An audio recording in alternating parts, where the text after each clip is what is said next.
Riding their dead horses, hunting with their packs of pale spiders big as hounds. It's your host, Sir Duncan the Fearsome, and Lady Rachel of House Fox. You're listening to Game of Microphones.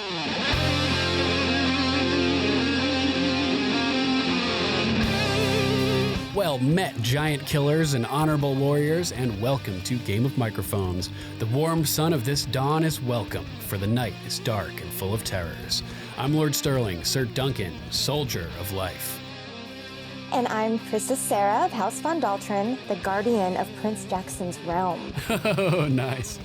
And this is episode 114. On this episode, we're covering Game of Thrones, Season 8, Episode 3, The Long Night. Yes, and thank you so much for joining us, Princess Sarah. Rachel was unavailable this week, so I managed to find some excellent female talent to bring in to fill out the X chromosomes for the show. Woot woot, I'm an X chromosome. I'll take that as a compliment. And in case you're not already aware, this series rewatch is from the perspective of someone who's current on the show. That means you've seen up through Season 8, Episode 3. If not, there's still time to be vaporized by the blue flames pouring out from the half-destroyed face of a berserking undead dragon powered by necromancy, so you don't have to hear these spoilers. That was nice. Warning. Spoiler alert. Spoiler alert. Oh, man, The Long Night is here. Is this possibly the most anticipated episode of television of all time? I think so. I'm like bummed out that it came and went, but just watching it again, the feeling that I had was still the same. Like I was still so pumped up, even to watch it a second time. Yeah. Because it was just, it had so much emotion. I had the same feelings about it. But yeah, I have never seen an episode talked about this much. Yeah, the intensity factor was just off the charts the whole time for sure. Oh my gosh. Should we start with your number 3? Sure. So my number 3 was just the heroic deaths.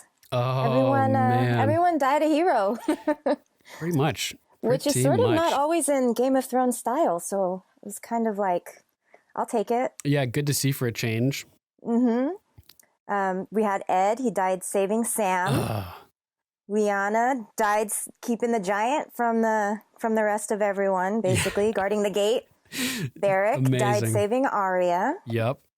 And the Hound. He died saving both of them. Right. I think that's a key factor that's like kind of like been overlooked a little, is that not only did he save Arya, he helped save the Hound too. He's got the Hound snapped back into it. Mm-hmm.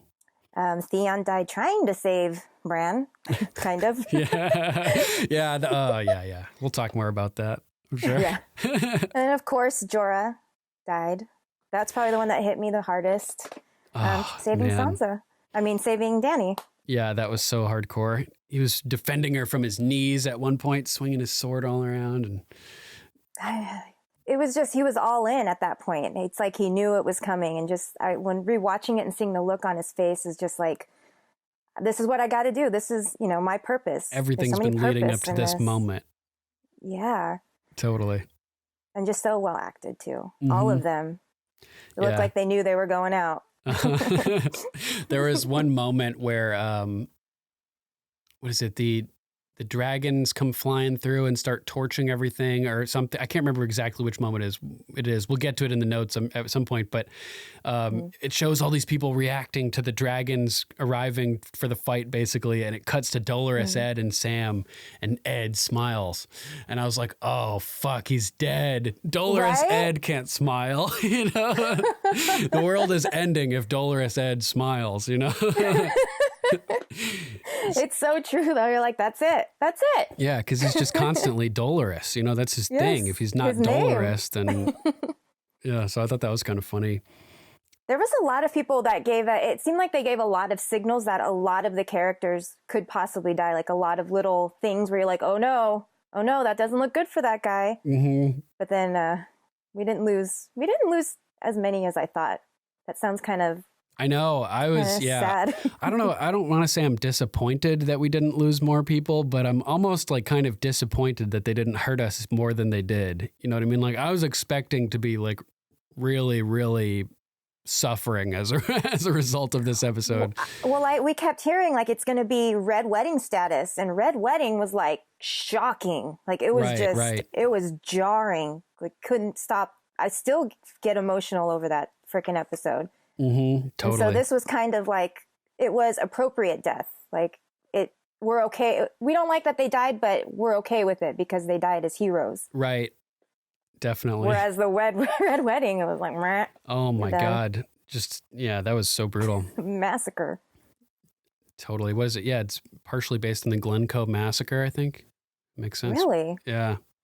Oh, he's good that way. Yeah. Good at drawing from. Yeah, there's all kinds of amazing parallels. Anything else you want to add about all the noble deaths in this episode? Nope. Just goodbye and salute. All right. So my number 3 is the Dothraki Charge. Oh, a dragon for a dragon, because I make an astrological comparison at some point in this point with something called a dragon, which is seen in outer space, called a double radio source active galactic nuclei. But we'll talk a little bit more about that in a few minutes. Why don't we just start right off at the beginning of the episode, since it sort of all leads into the charge here. Sounds good to me.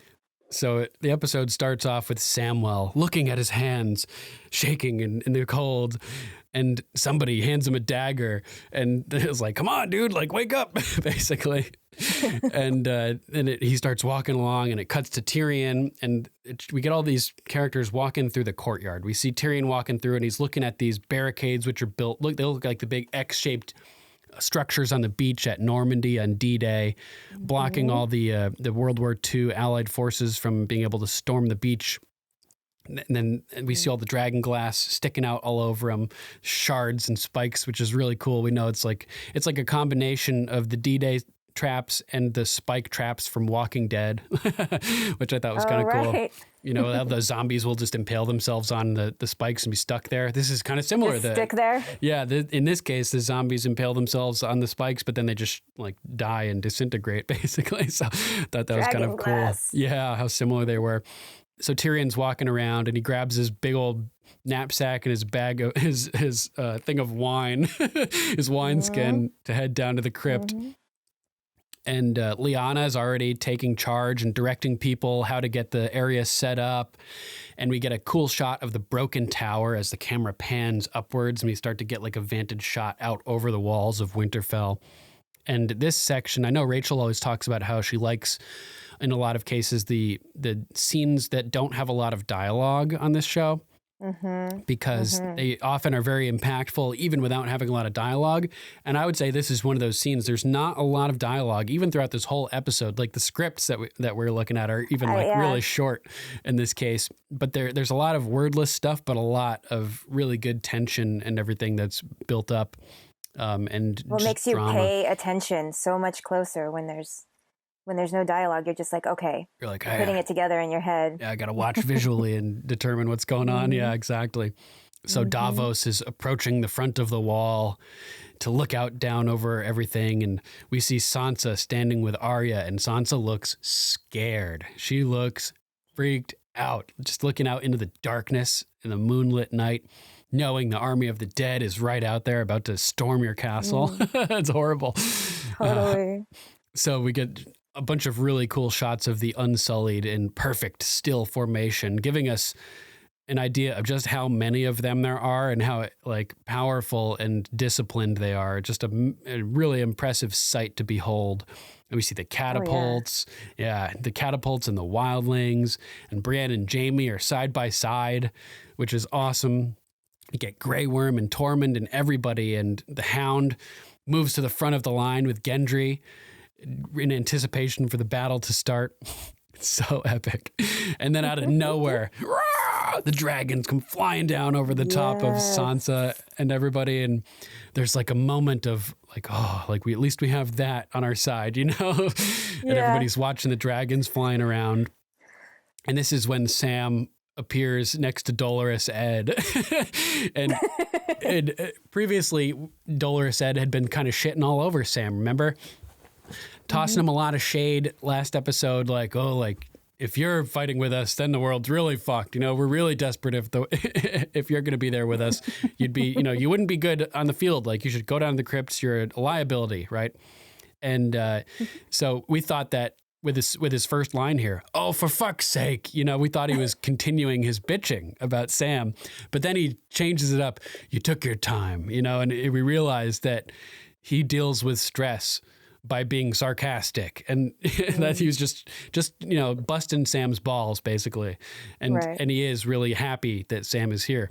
Although it's too bad he wasn't a little more serious, because Sam being a liability is what gets him killed coming up. Yep.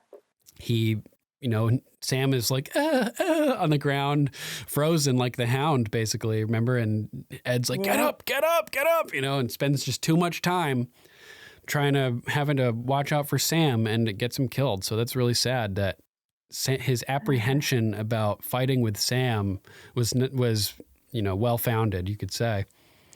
Well, and they stop for a second and they're looking at each other, and I was like, he's dead. Yeah, I mean, never do that. They baited us with Jaime, because Brienne gets knocked over like right off the bat in the fight. You know, the whites are just pouring all over, and she always has the most like animalistic, guttural, like growling and battle cries and stuff. It's so epic. Yeah. So she's like, gets knocked down, and the whites are all over, and Jaime slays him, and like he's kind of standing there for a second, like looking down, like, yeah, you know, I helped you. And I'm thinking, no, they're about to kill Jaime. But nope, they did the same thing with Ed and killed him instead. They did that like a bunch, like tricking us and making it seem like something's going to happen. And yeah, definitely. So this is when it pans over and we see Jorah, and Ghost is by Jorah's side, which was interesting. Riding into battle with Jorah. Thought that was kind of cool. It's also sad that Ghost never really gets to be by Jon's side anymore. You know, he's with Rhaegal, at least during the battle. I mean, there's probably all kinds of stuff that we don't see off screen where Jon is with Ghost, just like when they're in Winterfell in general, but it sucks we don't get to see that. And a lone rider approaches the army, and even the farthest person away who can see it, Davos, up on the wall, past all the army and everything, he's looking down like he knows it's Melisandre already. Like, I don't know, he's fixated in on it. It's got like that sense. Yeah, his ears like perk up, and he's pointed, you know, down at Melisandre, even without knowing that it's her. Upon first watch, when I was first watching it, I thought it was a White Walker riding out, like we've seen them do so many times. One White Walker on a horse riding out in front of the crowd before all the undead come out, you know, kind of leading the charge. So I was like, oh God, it's beginning. But nope, it's a shadowy figure who ends up being Melisandre. And has she interacted with Jorah before? Or is this the first time? I think this is the first time, because he's always been, I think this is the first time.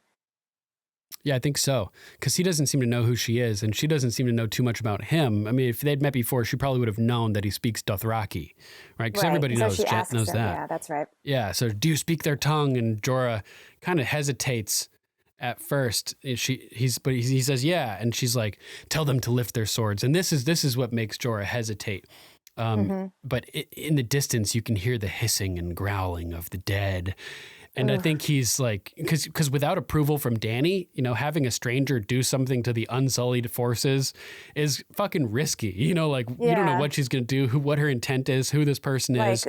This girl just came out of the darkness. Right. And she's just like, tell them. Giving me orders. Yeah, tell him to give the army orders. And so he hesitates, but then he hears the dead, and I think he figures like, fuck it, what do I have to lose at this point? Like, go for it, whatever you're thinking. Give it a try. Yeah, he's like, let's see how this plays out here. Yeah. So she goes over and grips her hand on the arak and starts chanting in High Valyrian, and Jorah, I think, is kind of surprised that what's happening, because he sort of reacts like he's curious, looking over at her.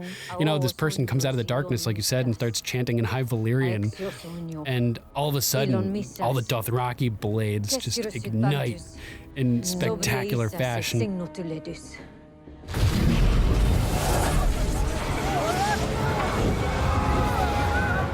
And we get this amazing music as all across the screen, off in the distance, the blades light up and just roar around the circumference of Winterfell, and everybody on the battlements, and everybody starts smiling, because it's just like a light in the darkness, a hope that we didn't have beforehand. That the whites are vulnerable to fire, so it's like this huge confidence boost to everybody. It's like it just lifted morale with that simple action by Melisandre so much, and I wasn't expecting that.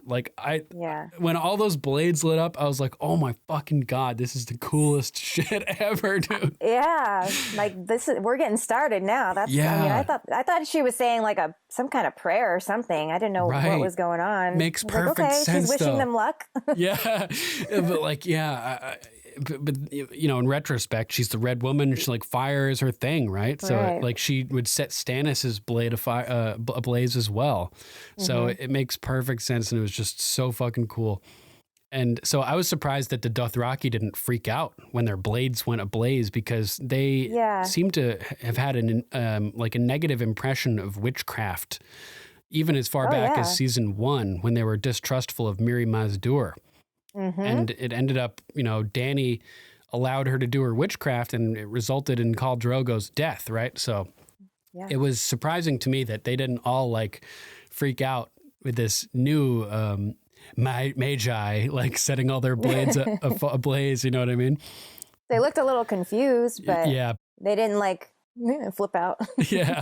Yeah. So they're cool about it, surprisingly. And she sort of rides past the first ranks of Dothraki, and starts crossing in front of the Unsullied. And we'd seen Grey Worm's reaction when all those blades went ablaze, and he looked impressed. He thought, he was like, yes, this is what we need, And let's just say it, Grey Worm is fucking epic this episode. Holy shit. Everybody's freaking out.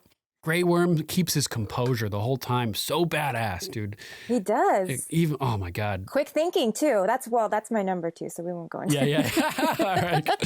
So, actually, first, sorry, I'm getting ahead of myself. This is the moment where we get everybody's reactions, and they have the hopeful looks. It's not when the dragons come in, it's when the blades light up, and Ed smiles. And I was like, fuck, he's a goner. And Jorah looks excited, and he nods at the Red Woman thank you, great job, great work, right? And draws his own blade, Heartsbane. And I was thinking, oh man, he wants his blade to be lit on fire too. I said the same thing. I was like, he's like, oh, I feel left out,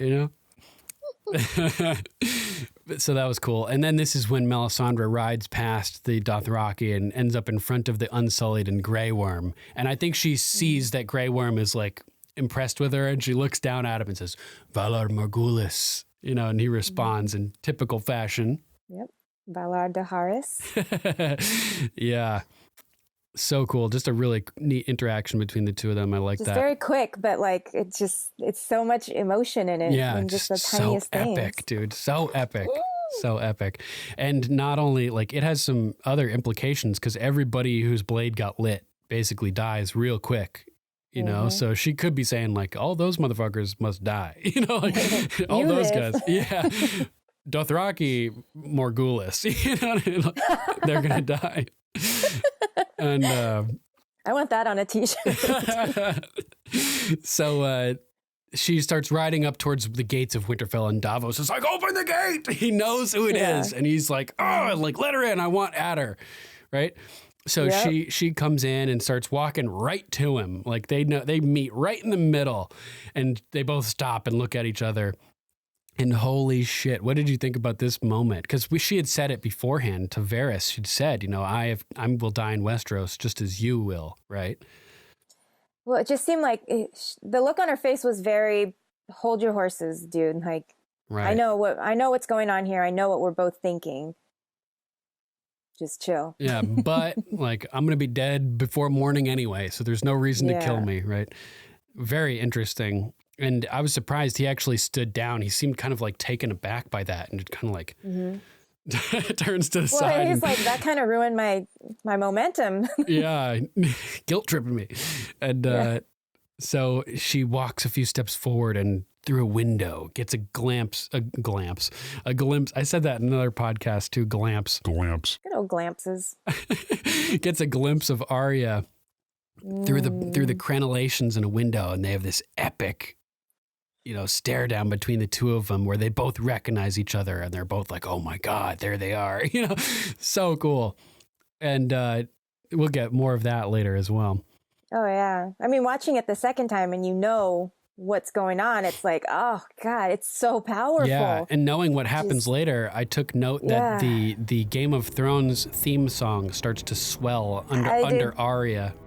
I did too. You noticed that too? Yeah, and it's like happy sounding. Yeah, really happy. And then it cuts away from Arya to the army again, and immediately the Game of Thrones theme continues to play, but it goes minor and gets really like off-putting and creepy sounding. It was a really cool rendition of that song. I liked it a lot. And it was like super fast paced too. It was like dun, dun, dun, dun, dun, dun, dun, a lot of energy in it. Yeah, and so I was thinking, Melisandre probably never realized that Arya and Jon Snow were connected before. You know, like she ran into Arya when she was at the cave with the Brotherhood Without Banners, and looked in her eyes and saw that she was going to be important. And then she happened to run into Jon Snow at Castle Black and saw him through the fire and just knew that he was going to be important too. So I was thinking, it seems to me that Melisandre probably didn't realize these two people were connected and was probably like, oh man, like kind of blown away that here they both are at this like epic moment at the end of the world, like she says. She's finally reading the flames correctly. Yeah. And so the Dothraki start shrieking and begin to gallop off, and Jorah in the midst of them as well, and Ghost starts charging. Oh, that was a badass shot. Oh my God, so badass. And we get this shot down like from the side looking at their legs and their hoofs just pounding the dirt, and the dirt is flying up in the air. It just as they're just slamming it. And we get Jorah and Ghost run in, and then there's this amazing drone shot, which is following the Dothraki from overhead, and they have all their erics lifted to the sky, and the drone like zooms down right with them, so it's flying with them. And it was just like an amazing shot. So good. And they're all flying forth, and it cuts to Dany and Jon watching from atop the bluff. And we can see down at what they're watching, and this image of the pitch black everywhere, just with this ejection of flames from the Dothraki erics shooting out into the darkness. And this is when it made me think of that astrological phenomenon. There are a couple different ones. It looked like there was like a streak of blazing luminescence, like the splatter from a sun being hit by a giant bullet, you know, and just spraying an arc of glowing sun matter through the darkness. Or it looked like the glowing plasma ejection from a double radio source active galactic nuclei, or dragon, speeding forth into the darkness of space. I'll have to post some pictures so you guys can see the comparison that I'm making. Actually, I'll add some videos in the video, so if you're watching this, you're seeing it. but it's just incredible. And they're watching as those flaming Erics are held high and they're screeching and ululating, and it cuts back to the catapults, and Grey Worm lights one of the big balls that they have sitting on him, and they start launching the catapults ahead of the Dothraki. And we get this shot kind of looking upwards at the Dothraki charging, and in the background you can see the big flaming balls of fire shooting past. The cinematography in this episode was just like mind-blowing constantly. So good. It's just, the whole thing was aesthetically pleasing. It's just so, it gave you every emotion. It was so good. Since we're talking about the way the episode looked, we should mention, unfortunately, that it ended up being too dark compared to what they actually produced. That's right. You said what, like a producer or somebody came out and was talking about how the compression of HBO and everything made the episode, screwed up the episode basically, and it didn't look like it was intended to look. If I would be really upset if I worked at HBO and the moment comes and the product you've been working on for so long looks dark and not the way that they intended it. It's really unfortunate that happened. Well, yeah, and it's like the simplest thing that kind of ruined the whole episode for a lot of people, it seems, and that sucks. Yeah, it sucks. Super sucks. I noticed it right off the bat too. The first couple shots, I could tell that like the way that I was receiving the signal, it was hyper compressed and really pixelated. When Tyrion was walking through the courtyard, I remember thinking, what the fuck? Why does it look like this? You know, like it looks like 480p, you know, damn it. But, you know, whatever. So crazy intense music as these flaming balls are hurling past our heroes on their horses, and Ghost and Jorah are running together amidst the chaos, and Jorah is looking, he's intent, and Ghost runs ahead and starts to snarl, and we get this epic side shot of Ghost, and then it cuts to a couple more of the Dothraki in the front, and we see, like from this side shot, that the catapult balls are landing now very close to where the Dothraki are approaching, and we can start to see like a mass of hulking shadows, like darkness coming across towards the Dothraki. Very, very subtle. You can barely see it, but if you look closely, you can see the hulking shapes. And this one Dothraki like looks up and freaks out as he charges right into a giant. And the giant just smashes him. And sadly, Jon and Dany are watching from on top of this bluff. And the line of this coronal mass ejection that I mentioned before is just stopped dead. And right there and starts, you can see like black engulfing it and moving through it. And like King Robert said, you'd have to be a fool to fight the Dothraki in an open field. And Jaime learned the truth of that. And after his fight with the Dothraki at the Loot Train battle, he said they're the toughest army he's ever seen. And he told Cersei essentially that they're unbeatable, right? Like, we don't stand a chance. Yep.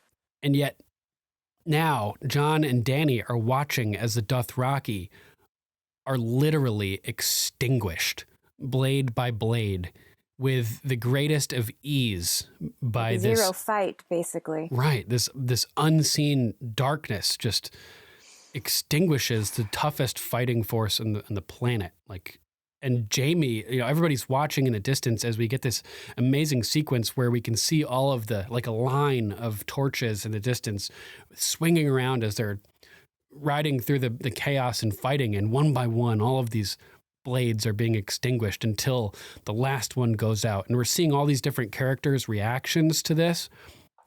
And importantly, I think it zooms in on Jaime's face and Jaime's reaction, because Jaime is was the person who, like I mentioned, learned from firsthand experience just how tough the Dothraki are. So he's watching in horror as this invincible force from his perspective is just erased right before his eyes, engulfed in darkness. And I think that he's terrified by this.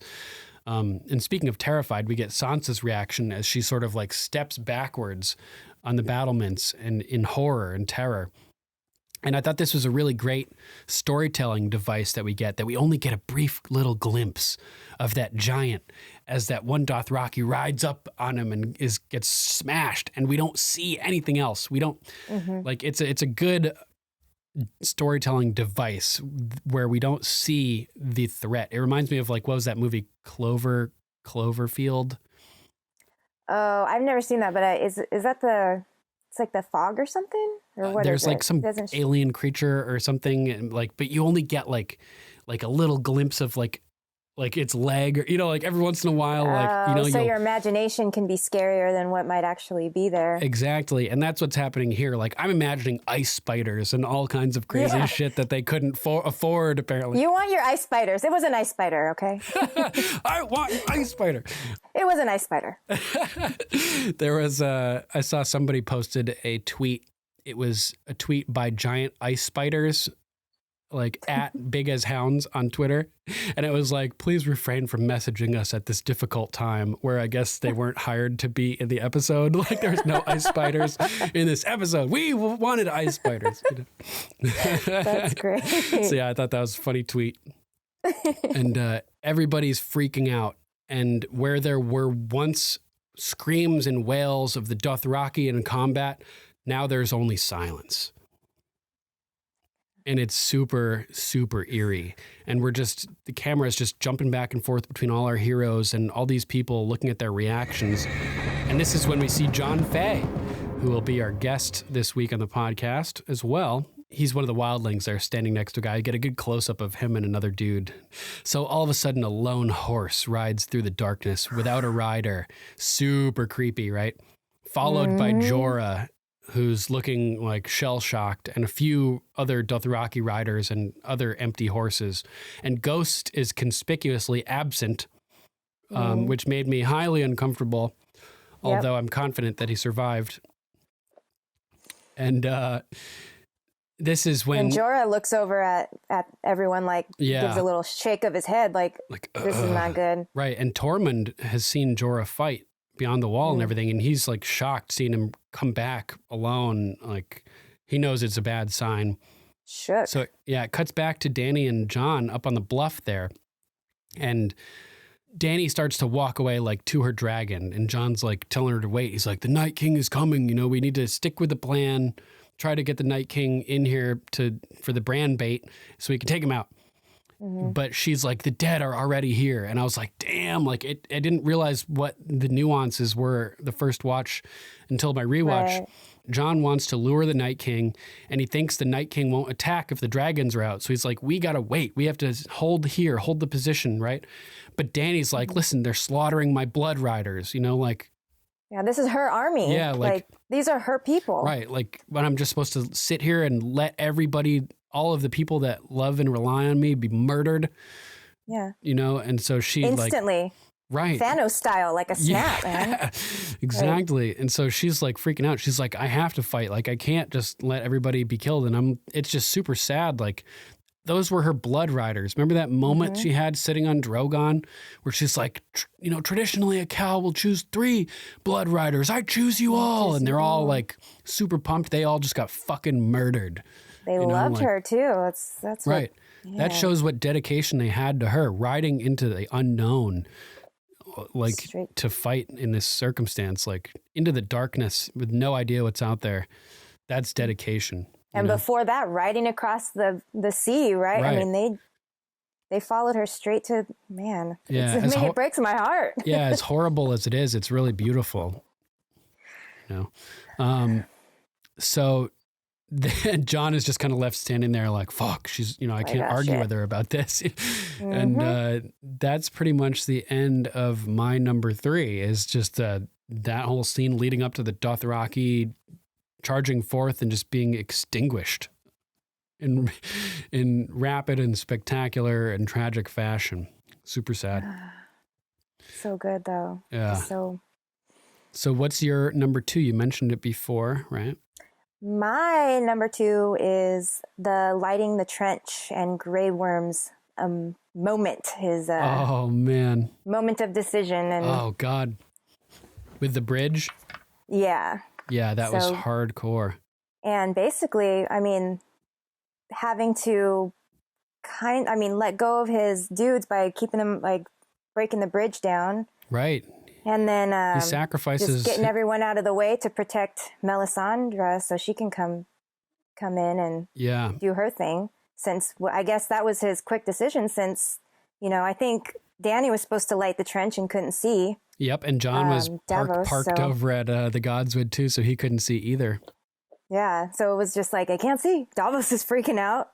Yeah. And they're shooting the arrows, and the arrows aren't doing anything. They're just going out, and the dead are killing everyone faster than they can get an arrow in their bow. Unfortunately, yeah. And from the game revealed behind the scenes featurette that's like 40-minute long bonus footage, like shown behind the scenes stuff, it was like big ass troughs of propane gas, right? Yeah. So if you were to like actually shoot a fire arrow into that, it would work. Yeah. You'd be all right. Yeah. It worked too well. Yeah, way too well. Really impressed with that. Just like you were saying earlier, Grey Worm in this whole episode was just, I was so worried about him so much, but he kept it together, and he made the right decisions at the right times. He was perfect. Perfect. Yeah, he was on point. Like, he is a true asset to Danny. The Unsullied made the right decision when they chose him as their leader. Obviously it was like unanimous. They all saw his potential. So it's good to see him we all thought he was going to die this episode. I thought he was going to die for sure. Instead, he gets like an amazing episode where he's just like a fucking hero, and doing all kinds of cool stuff. Yeah. And just the lighting of that trench was just stunning. Like when it goes back to Danny looking down, and it just whoosh all around Winterfell, and it was beautiful. It sort of like matched the way that the Dothraki's blades lit up, but even more intense, Exactly. Around the whole thing. But it's just like through the whole episode, they do these in these layers of just, it's just so. It's so well told, and it's so well paced. I can't get enough of how they told this story. Yeah, it's really, really good. The story of a war. It's crazy. Mm-hmm. Should we talk about the scene leading up to Grey Worm's decision there? Yeah. Nice. So, because it starts right off after the Dothraki scene there. When they start coming through the big wave. Yeah. Like people on the front lines after the Dothraki are wiped out are starting to look really freaked out and getting agitated and antsy.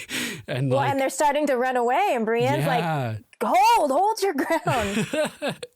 Yeah. They're like, no.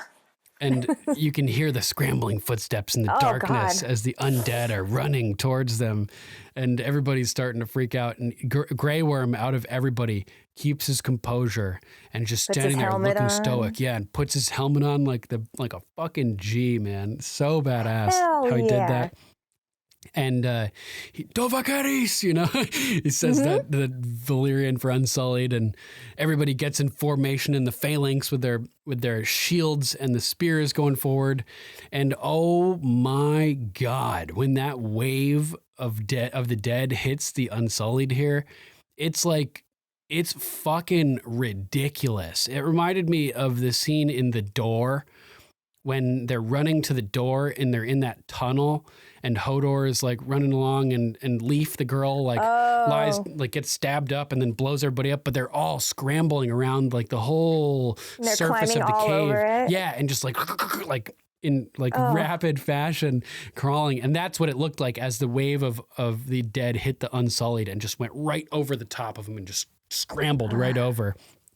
Amazingly intense to watch. And oh my God, if we thought that the Battle of the Bastards was chaotic with just like a lot happening on screen at once, this dwarfs it. Like the amount of things that are going on screen at any given moment in this foray here, the initial battle, is just like ridiculous. There's dudes being decapitated, people getting knocked over and having limbs cut off and being bitten. And it's just like so rapid. There's just like undead faces flashing on screen for like fractions of a second, and everyone's scurrying everywhere. It looks so creepy. It's just so creepy to me. So creepy. So good though. So creepy, yeah. And Tormund is watching in horror as the army to his left, the Unsullied, is being viciously trampled and trod upon, and the dead are going right up over the top of them. Mm-hmm. Like he looks over and you can see the Unsullied, and then the dudes are just going right over them, and like a tidal wave.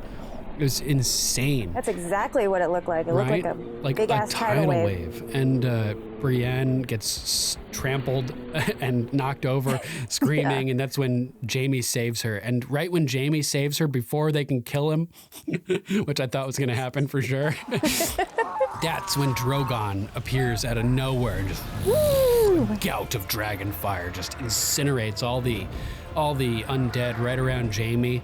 And that music comes in. Yes. And oh man, this was an interesting moment for me because this time Jaime's glad to see the dragon fire because it's on his side, you know. Last time he was in a situation like this, his army was being roasted and disintegrated and turned to dust in front of him, and the dragon fire resulted in looks of horror on his face. But now here, we get the dragon fire roasting the dead, and a look of relief passes over Jaime's face. And just a contrast of how different his reactions have been in these different contexts of the dragon fire was just intense to me, you know? Like, it says so much for the story and how much these characters, their arcs go. It's definitely. Crazy. And then the fire, like gleaming against the clouds. Yeah. They were talking about that on the game revealed. They were talking about how there's like 3 different modes of lighting through the episode, right? Where like there's the first scene where it's all pale moonlight, and then the second like whole midsection of the episode where you have the moonlight mixed with the red glow of the trench fires. And then at the end, it's like back to moonlight or something. Right. But really good, really cool lighting. I'm looking forward to seeing how the episode looks when it's on Blu-ray and actually looks like it's supposed to look. You know what I mean? Yeah, seriously. It's going to be beautiful. And speaking of beautiful shots, we get some amazing shots right here of it cuts from the dragonfire to Dany bouncing around on Drogon's back. And she, like I talked about, like it's like a full motion. It's not just wings moving around the dragon. Like the dragon torso is like bucking, and she's like bouncing around trying to just held on to those spindly little spikes for dear life, right? Her little saddle or whatever she has going on. Yeah. Not much. Yeah. They don't have anything. Like, oh my God. The dragon riders of old, the Targaryens would have saddles for the dragons and safety chains. So it's just hashtag so dumb. They're running around with nothing, basically. Barebacking. Yeah. So it cuts to Sansa and Arya, and they're both in shock of, this is their first time like seeing the dragons in action. You know what I mean? So I think they're both just in awe at what the dragons are capable of. And I was thinking, had they seen? Oh yeah, they've seen Jon on the dragon before. Yeah, he went on that ride. They'd seen him riding it. He's probably been practicing too since his initial ride, preparing for the fight. See. I don't know. I think it's just like here we go. Yeah. So it's showing Sansa and Arya freaking out, and I was thinking at this point, oh man, I think Sansa's starting to get the gravity of the whole situation. Like she's starting to see what a threat the undead are. She's starting to see what a force the dragons are. I was thinking maybe she'll like chill out with Dany, the whole Dany thing, you know, realize that like it's all working out the way it's supposed to, hopefully. And, but nope, we learned she's still on that bullshit in the crypt. We find out in a little bit, you know? And, this is when the storm arrives. They're flying around, roasting stuff, and Dany and Jon are kind of riding around together, blasting everything, right? And they're up high together with each other. And Jon looks down and sees something, and he sees the tree line and all of Craster's sons, or the White Walkers, lined up in front of the undead army, just sitting there waiting. And he's like, fuck this. Not giving a single fuck down there, just not chilling. Giving a single fuck. And he's like, this is unacceptable. And he fucking dives. Like that shot that we got of his first dragon ride when Rhaegal dives down the waterfall. That was foreshadowing this, I think, where Jon decides to dive on Rhaegal and swoops down. He's about to roast all those fucking bastards down there, but nope, the white cold rolls in.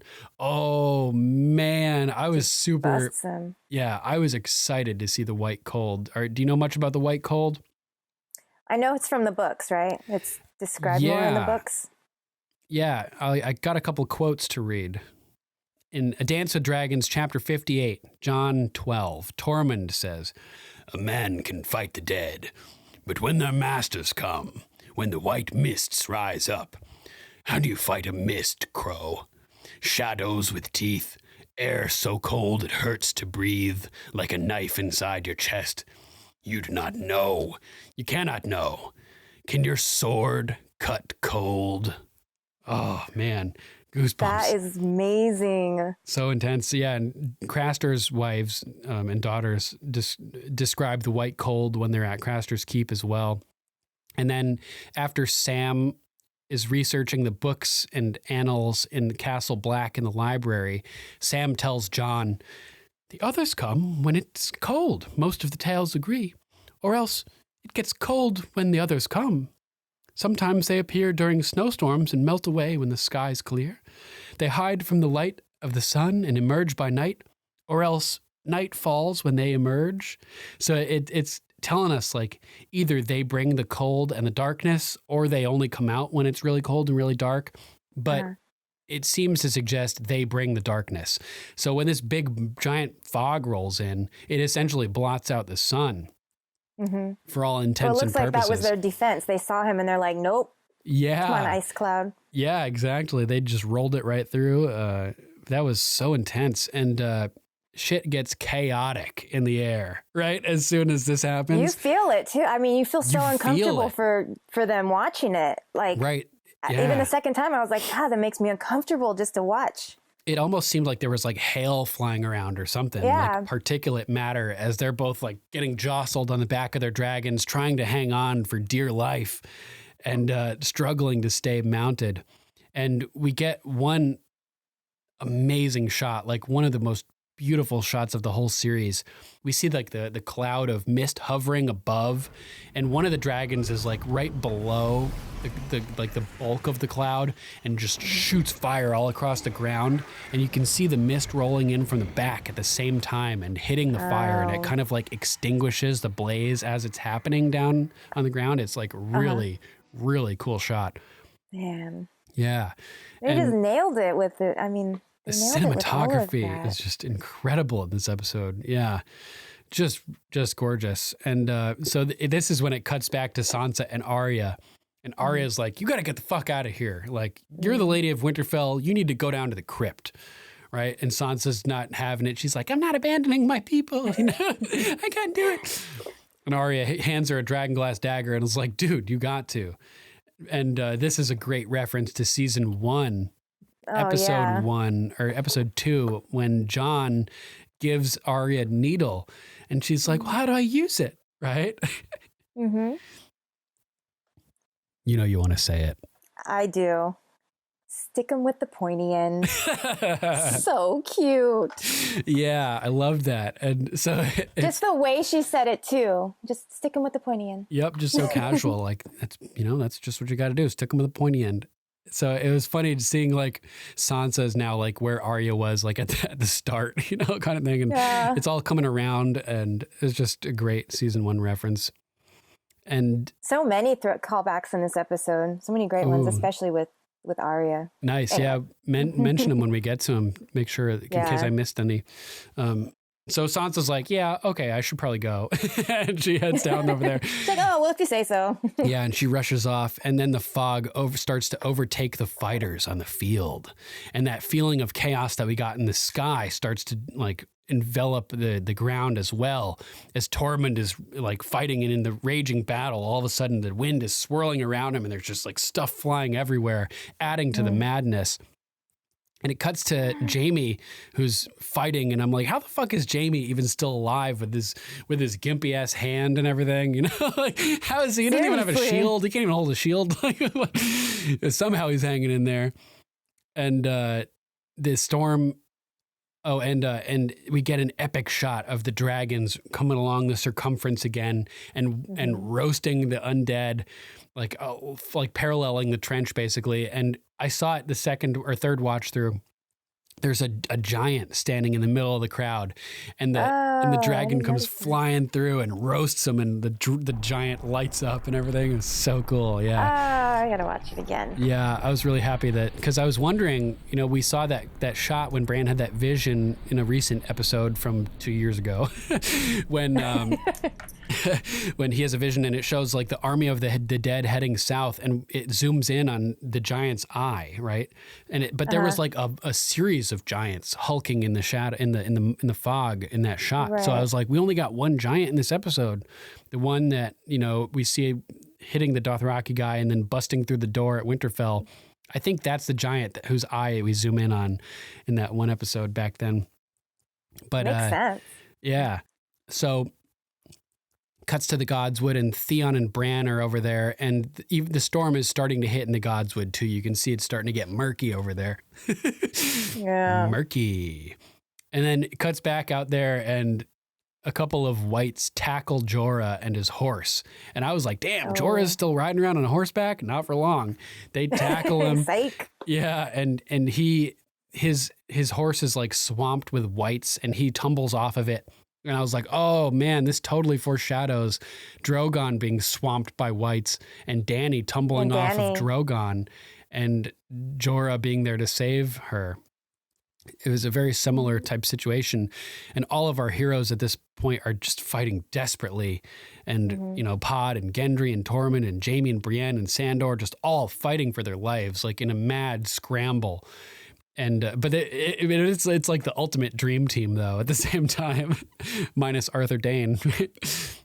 They're all working together. You see that they're all a team now. All these people who were they fucking hated each other. Yeah. And they're pulling each other out of the way and like getting each other's attention, and they're fighting together. And yep. I mean, we couldn't ask for anything more than that, really. Yeah, totally.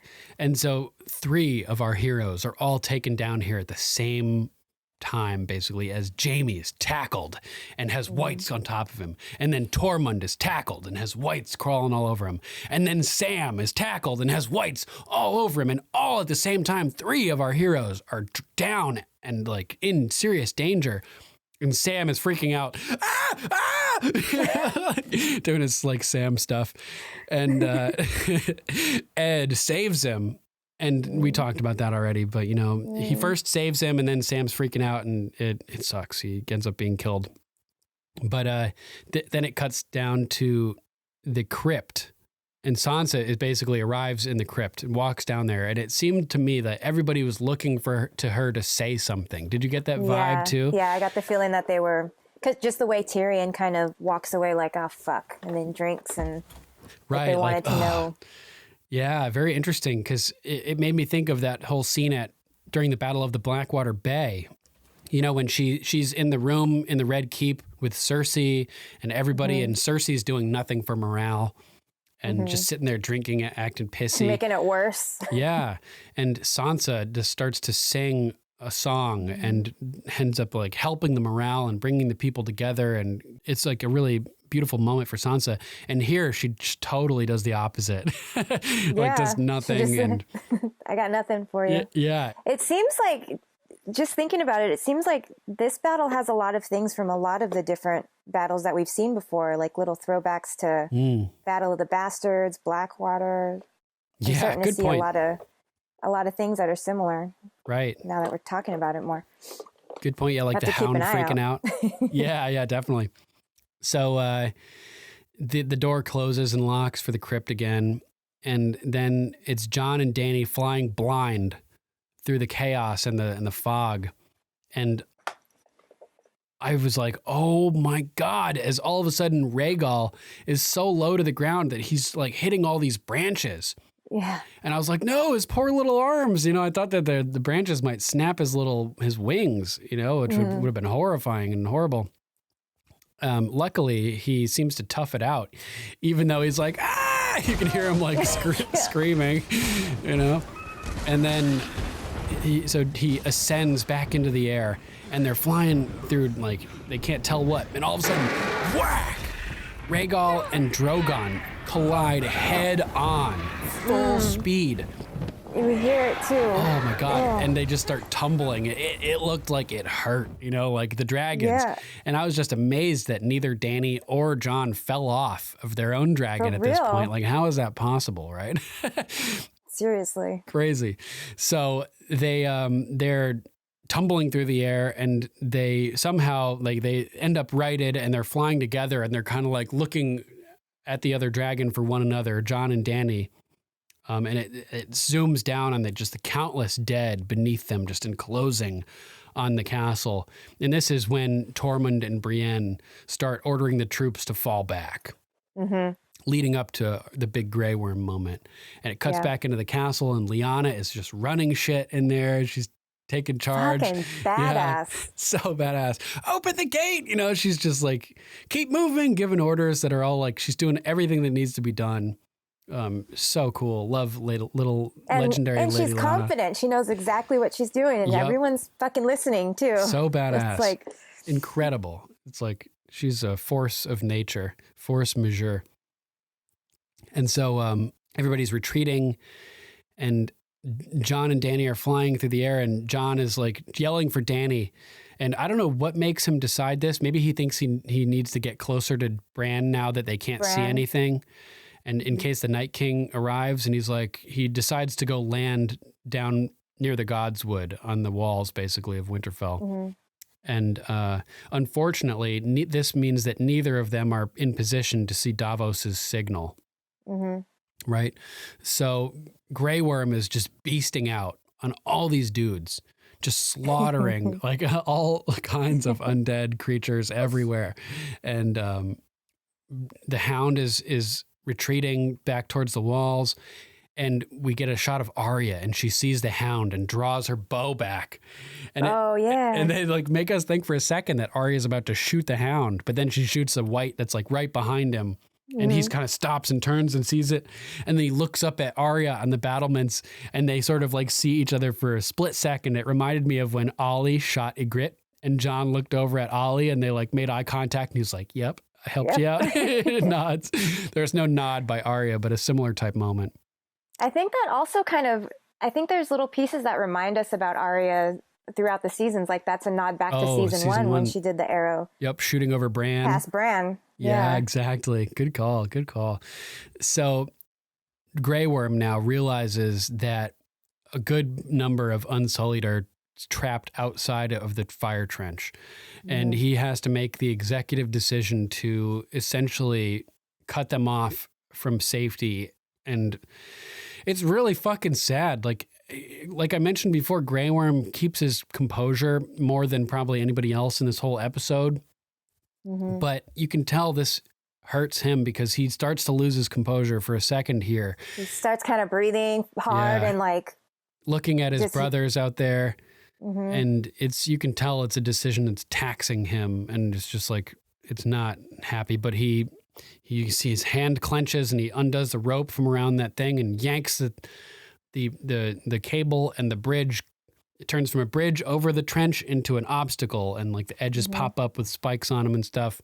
They talked about that in the game revealed about the different things that they built, and they made those so that they were dual function as bridges over the fire trench, but then also they would turn into booby traps basically. Right. So that was really cool design. And so sadly, Grey Worm had to, basically murder a whole lot of his Unsullied. That was rough, man. That was really rough. And I guess that's that leading up to that Grey Worm scene. Yep. So what are we on? My number 2 now? Yes.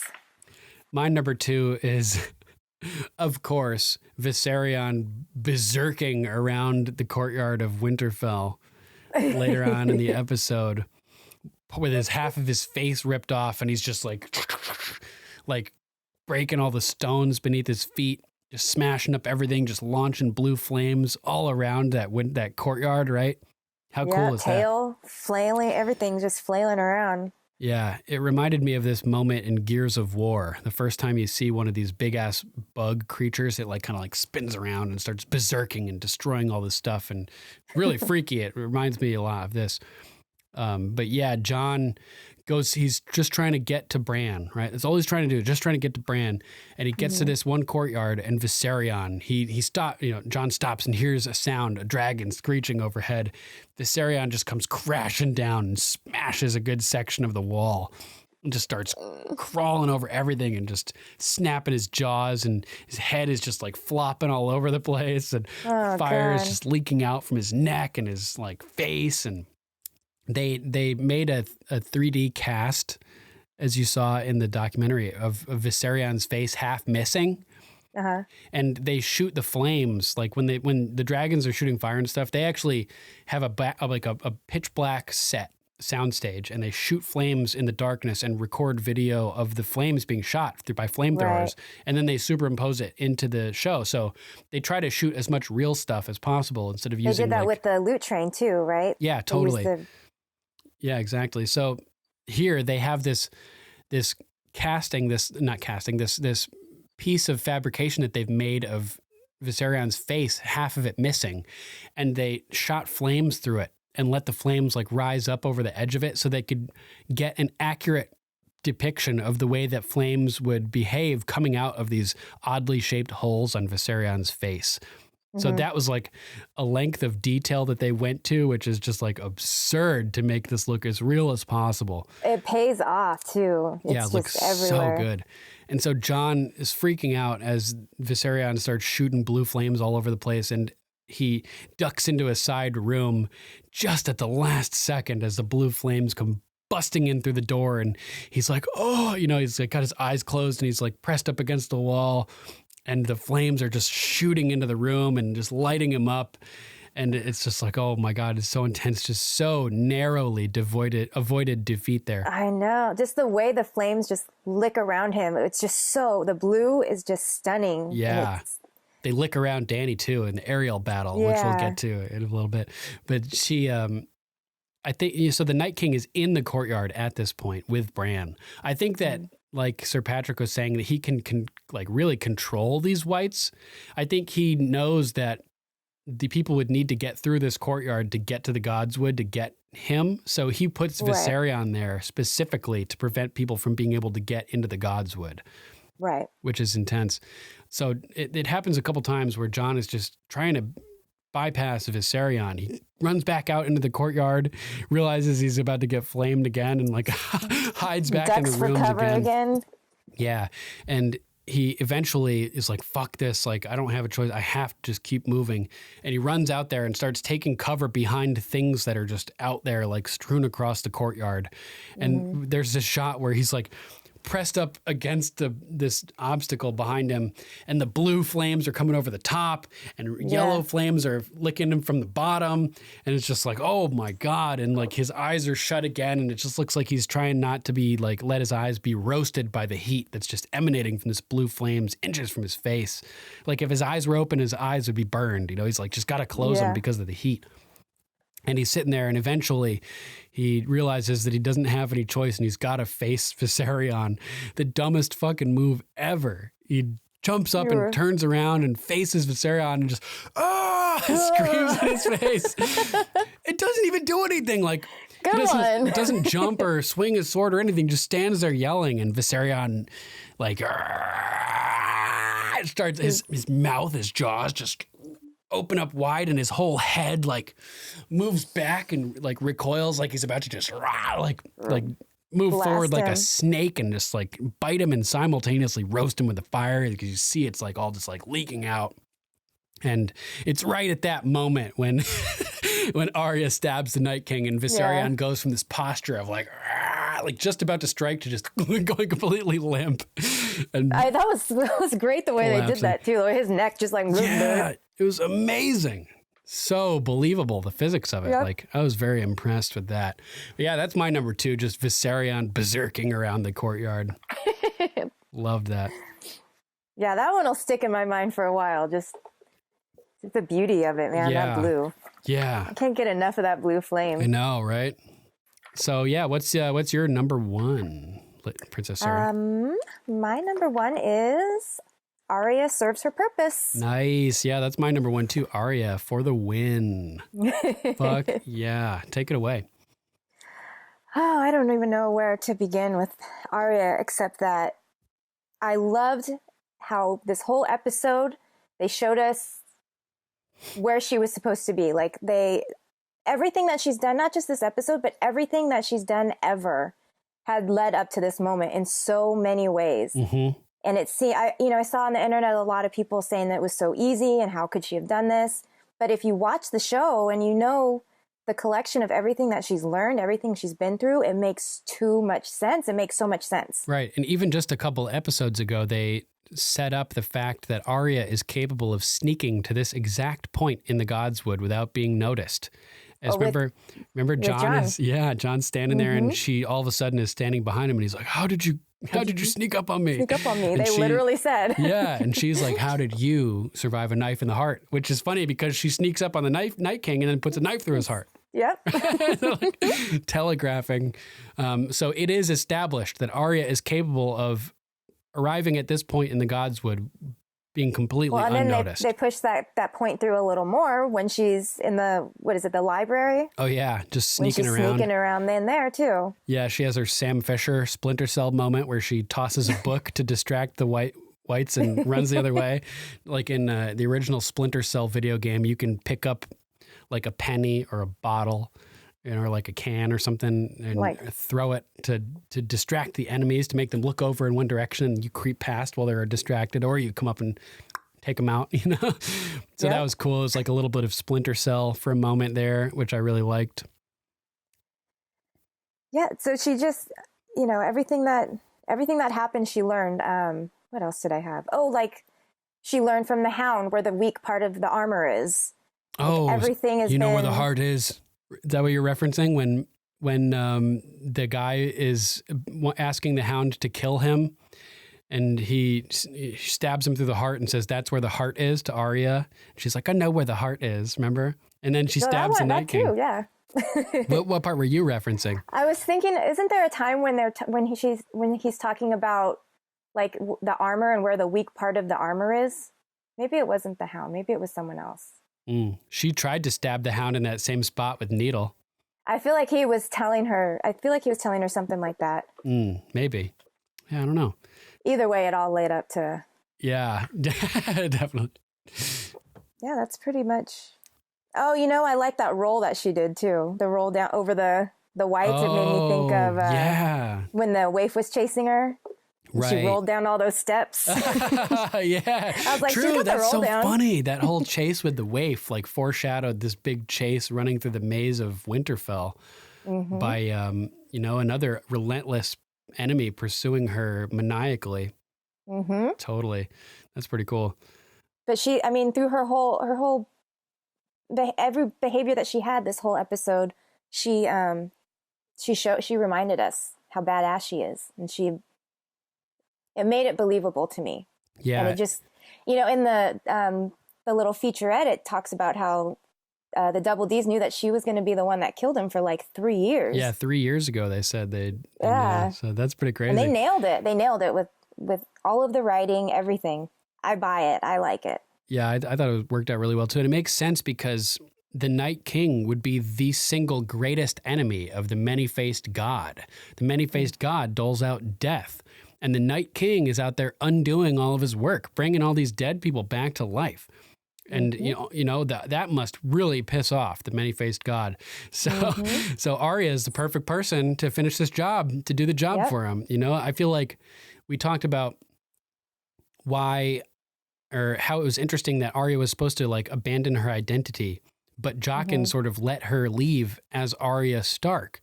It seems she says, she leaves saying, right, I'm Arya Stark of Winterfell and I'm going home. Mm-hmm. Yeah. And so I feel like maybe this was all part of the many-faced god's plan. Like it needed to be Arya because Arya is the only person, is the one that would be capable of being at Winterfell. It's Arya Stark that is the one that can infiltrate into the Godswood. You know what I mean? Like it had to be Arya. So I feel like in this case, being nobody wasn't necessarily essential to the task. And well, it's like she had to become no one to be able to become someone again. She had to go through it. Yeah, that true. Like to be able to do, like, to learn all the techniques and everything that she's, employed. Definitely.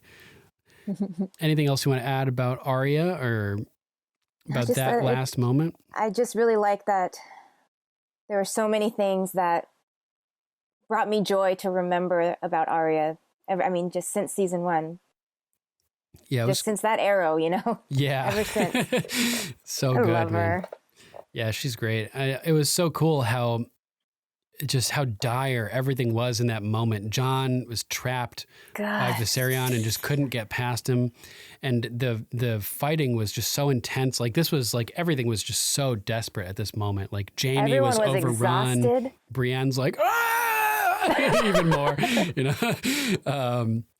Sam, like there's that whole scene crying. Where, Jon cuts through the courtyard trying to get to Bran, and he sees Sam being overrun and turns to help him momentarily, but then realizes that Bran is like the mission, like, and he can't be sidetracked, and he abandons Sam. I was like yelling at my TV, like, you can't leave Sam! It's Sam! Yeah, and I think that's partially why Sam was crying, because he was abandoned by Jon. Yeah. Because that's the next we see him after Jon like abandons him, is just Sam sitting where Jon left him, just hopeless, crying. Yeah. So sad, man. And so all this like helpless, like everybody's just so helpless, and the music is just so intense. And the piano comes in, and it's like almost like an alternate version of the Light of the Seven, that song that's playing as this is all happening, and it's piano, which we don't normally get in Game of Thrones. It made me think of when she blew up the Sept of Baelor. Yeah, exactly. That's, the Light of Seven. Yeah, that's the Light of Seven. Mm-hmm. Exactly. Yeah. Perfect. Nailed it. So it's just the music is getting so somber and so depressing and so like dark. And as the Night King is approaching Bran, and he walks up to him, and Bran isn't even looking at him, he's like kind of turned away, and eventually like turns and makes eye contact with him, and they sort of stand there looking at each other for a second before the Night King begins to reach back for his blade. And like even as he's approaching Bran, you get a shot like from behind his hand, and you see his like fingernails glowing in the moonlight as he's like approaching, and then that hand reaches back to grab the blade. And you see from the darkness, like, first of all, it cuts to like a side shot of a White Walker, and a little like wind like wisps past him, and his hair like his hair goes up. So I'm thinking, where was Arya? Was she like on the ground here just running, or did she like creep on the tree branches? Like I want to know like where she came from. But she comes out of nowhere. I think that's going to be one of those mysteries. Yeah, totally. I think they're going to make us try to decide ourselves. I think the internet has actually figured out where Arya came from. I've watched it a couple times pretty closely, and I think this might be accurate. When Jon finally jumps out in front of Viserion and yells at him, I don't think he's just yelling at Viserion. I think he yells, "Go! Go! Go!" And he's yelling at Arya. And in the split second that Viserion cocks his head back to attack, distracted by Jon, Arya runs by super fast, whizzes past that White Walker, jumps towards the Night King, and gets him. I'm pretty sure that's how it happens.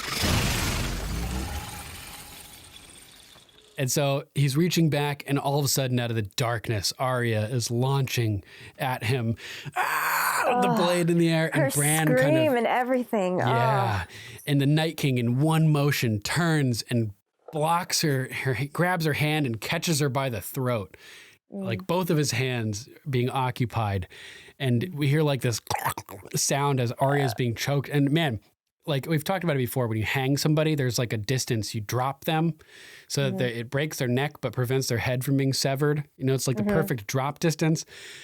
Who knows how far Arya went flying through the air before being caught by her neck. She's lucky that it didn't break her neck. Just being caught. It seemed like it did before. Like when you first watch it, you hear all those sounds and you're like, oh, she dead. Right. Like all this. That was my first thought, was all this and that's it? And like, she's dead. Right. And she like her hand kind of like goes limp and she drops the blade. And I thought that was like her muscles releasing like as she was being killed.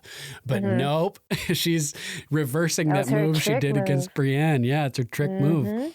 And that blade drops down and just lands perfectly in her hand. And she just jams it right into the Night King's heart.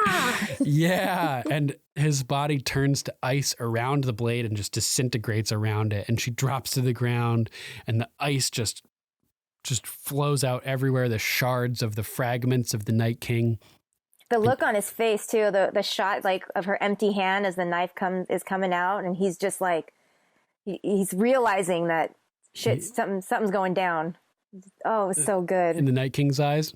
Yeah, the Night King's eyes. It's like through her hand and it's empty and you can see his face and he's just like... That must be the shot that Lord Richard of House Horsfield, a good Scottish friend, he sent, he made a meme where it shows like that look in his eyes and it's like that look you get when you know you fucked up. Yeah. That was it. Yeah, totally. And that's saying a lot because the Night King doesn't have many emotions. He smirked a little at one point, but yeah. Oh man, what a smirk too. Yeah, and then everybody's just dropping dead. We'll come back to that in a little bit. Anything else you want to add about Arya, or should we move on to notes? Let's move on. Arya speaks for herself. Yeah, definitely.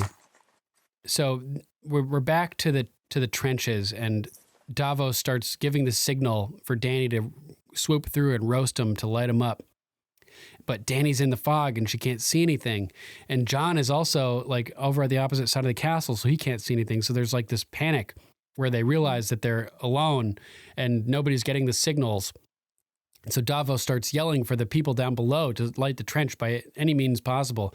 And all these fire arrows are shooting down and people are like running up to the trench trying to light it. And Grey Worm looks over and sees Melisandre. And this is one of those quick decisions you talked about where it must have just clicked in his head. Oh, she lit all those blades on fire. I need to ask her for help.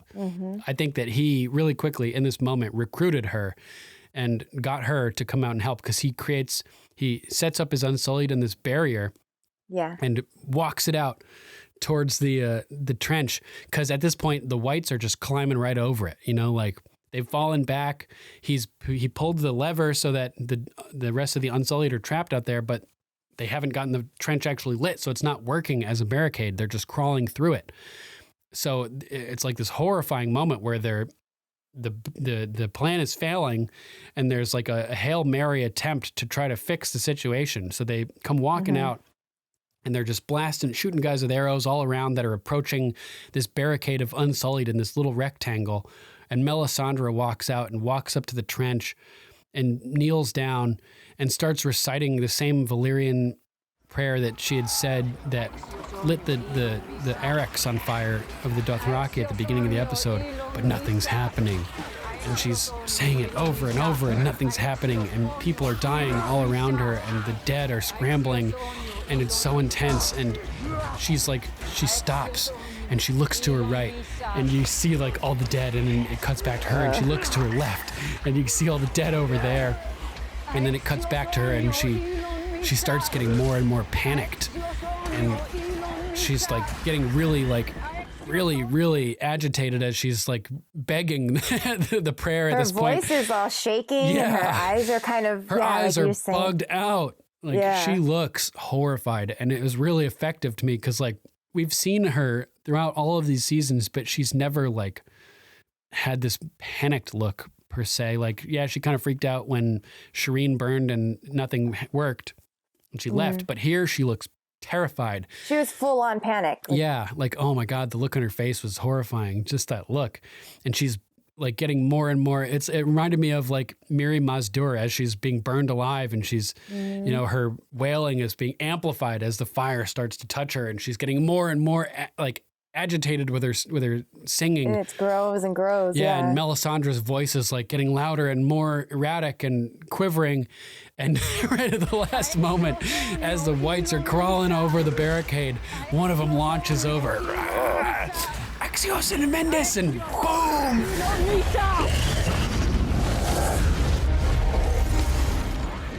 The trench lights up and just evaporates this white, like inches from her face.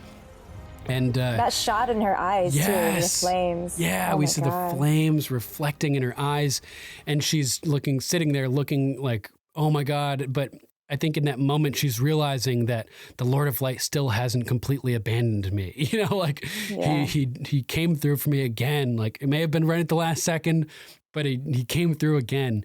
And the way that it was like a last second absolute desperation reminded me of the story that Thoros told of how he resurrected Beric. He was a failed red priest. He still, did the things that he was supposed to do and carried the flaming sword, but just to look cool and like wear the robes to look exotic, the red robes, but he didn't believe any of it anymore. But they're in battle and his best friend, Beric Dondarrion, gets killed next to him. And he's, he freaks out basically, and just in a moment of desperation, kneels over him and starts saying the words that he's been trained to say. And just out of nowhere, a miracle takes place. And in this moment of hopelessness, he finds the Lord of Light again, or the Lord of Light finds him. Mm-hmm. And it's kind of like that. It happened sort of with Melisandre when she was trying to resurrect Jon Snow too. Like, it didn't seem to work and they were getting desperate, and then they all give up and lose hope, and then he comes back to life.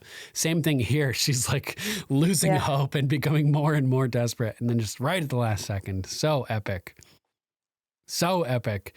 So she's and the trenches just going to like a blaze everywhere, like you said, and the music as they just surround Winterfell. Glorious. The trenches in their full glory. Amazing work. There's a great shot too, through the flames of the dead just waiting outside it with the blue glowing eyes. Yeah, that's when the Hound starts freaking out, right? Yeah, that's when he panics. Yeah, and Sandor looks horrified and starts shrinking away from the fire as he's looking through it. The undead, like the two most horrible things he can imagine. The undead army and fire. He's like, fuck this. This is like so much worse than the Battle of Blackwater Bay. It's just fire at that point. Fuck, goddamn. Yeah, and Beric is like, he has like this like attraction, like this, he was like compelled to be with Sandor and like to help Sandor. Mm-hmm. Immediately, he's like, Clegane, as Sandor starts shrinking away from the fire. And it cuts back to the crypt. And and we get Varys. And he says the dumbest thing he could possibly say. Right? At least now I know. Right? At least we're already in a crypt. Right. Yeah. No, Varys, that's a bad thing. You don't want to be in a crypt when the Night King raises his arms and makes the dead rise. He's like, well, at least we're already in a crypt. Like, well, if we die, we're already, in a place to be buried. Like, kind of a joke. Yeah. But it's a bad thing. Yeah, that has the opposite effect here in a minute. Yeah, exactly. And Tyrion is getting restless. He's like, if we were up there, we might see something that makes a difference, something that everyone else is missing. And this is like, remember like Battle of Blackwater? I led us through that fight. I was like the difference, with his strategy and his secret tunnels and, But Varys is like, yeah, but you got your face cut in half. It's like, but it made the difference, it made the difference that we needed. He's like, if I was out there right now, and Sansa cuts him off, you'd die. And she does the exact opposite of what she did at King's Landing, and she freaks everybody out, basically. Like, I mean, I don't know how loud she says this, but she's like, listen, this is why we're all down here. Like, none of us have the power to do anything. It's loud enough so Homegirl can hear, at least. Which Homegirl? Missandei. Oh, right. Yeah. Yeah, true. She gets all mad. But Tyrion has a funny line here too, right? Sansa's like, there's nothing you can do. And he's like, you'd be surprised at the lengths I'd go to avoid joining the army of the dead. I could think of no organization less suited to my talents. Like, I don't want to join them. They wouldn't want me anyway. Yeah, mindless, brainless, unthinking horde, Borg hive mind type thing. That's the exact opposite of Tyrion, thinking for himself, being an individual, outside the box, like total opposite of anything that would suit his his talents, like he says. So I thought that was a really funny line. And this is when Sansa, lays down the truth and like, witty remarks won't make a difference. That's why we're here. None of us can do anything. Maybe the most it's the most heroic thing we can do right now is to look the truth in the eye.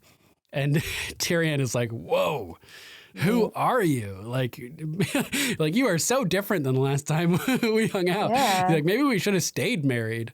And they have like this really like sincere moment between the two of them where she's like, you know, you were the best of them, right? She's been married all these times and it's always been like horrible sadists and rapists and stuff.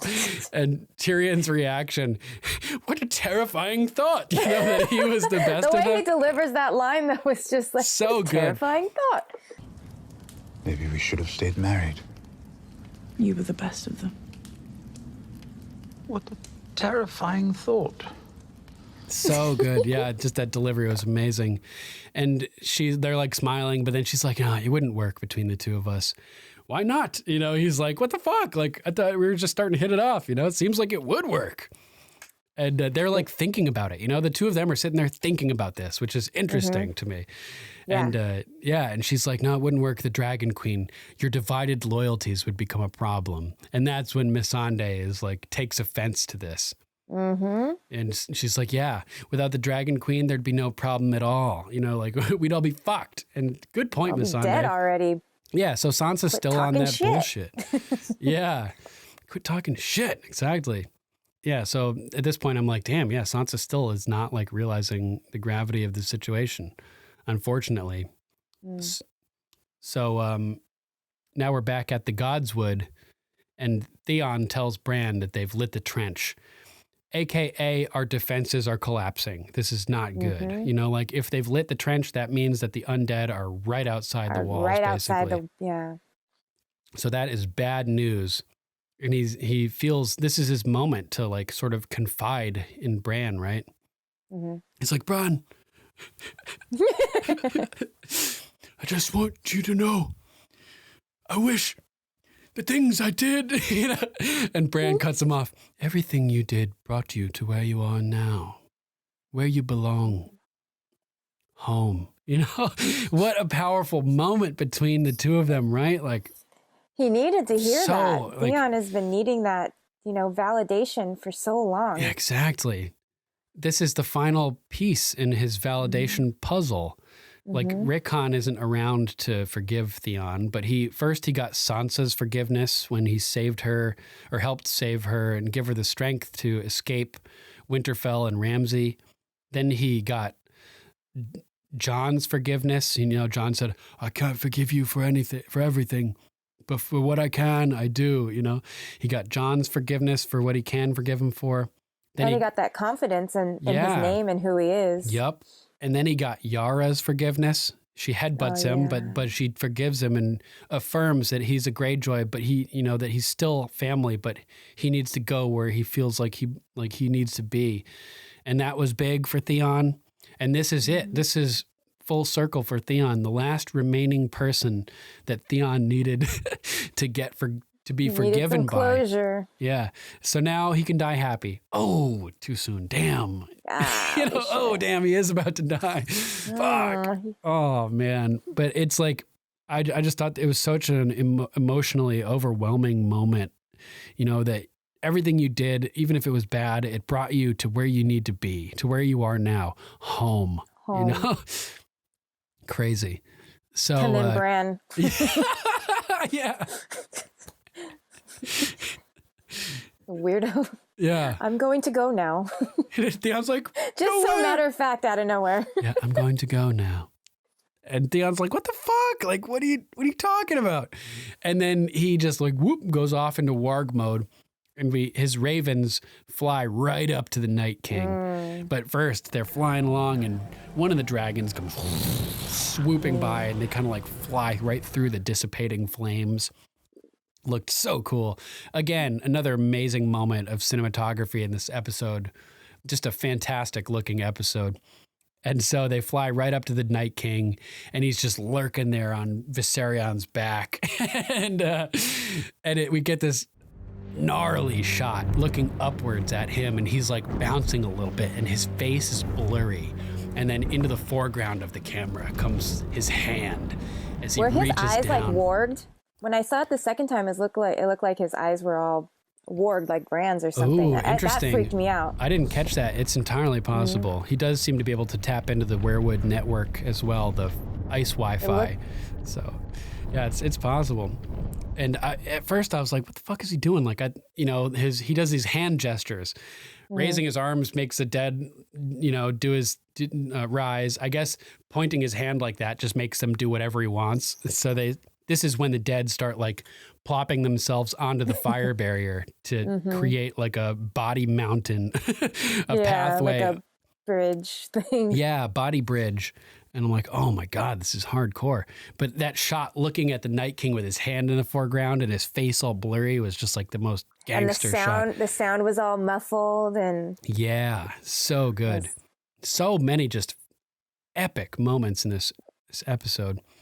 So the body bridges are being formed by the whites as they're just piling onto each other and putting out the fire in little bits. And Davos like sees what's happening and he's like, fuck.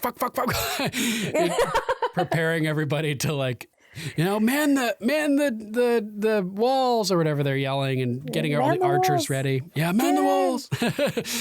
And Jon sees the Night King and launches on Rhaegal to go attack. And this just as the heroes are lining the battlements and the dead are breaching the trenches. And the dead start like climbing up on top of each other, World War Z style. Oh, yeah. Like just like I predicted, till they reach the top of the battlements of the walls of Winterfell. That is huge. Those are tall walls. I mean, in the show, they're not quite as tall as they are in the books, but it's still a fortress, It's a fortress, yeah. Yeah. And, everybody's, man the walls, they're coming, they're against the wall, fill the gaps. And they start climbing up and oh my God, they're like hitting the dragon glass that they have embedded at the battlements on the crenellations now and bursting into like just death and like disintegrating as they hit the top. And then all the fighters are poking them with their swords and the dragon glass too, just sending them tumbling down. Gendry had a good hit with his, just boom. Oh yeah, one guy gets dragged backwards down over, like down and like tumbles down the mountain of whites into the crowd, which is crazy. And he's like, ah! It's so good. And just chaos is happening on top of the battlements.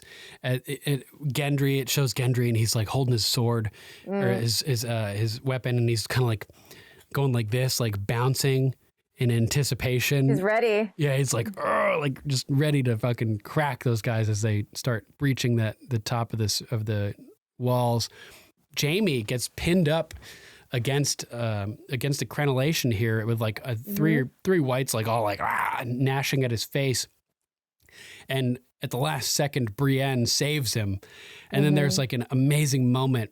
It reminded me of Kylo Ren and Rey in The Last Jedi, was it? Yeah, The Last Jedi, where Snoke is trying to like kill Rey and he's got her like in like under force control, and Kylo Ren kills Snoke with a lightsaber, twists it on the chair, and then right. And Rey and Kylo Ren are back to back, fighting against all of Snoke's honor guard with their red outfits.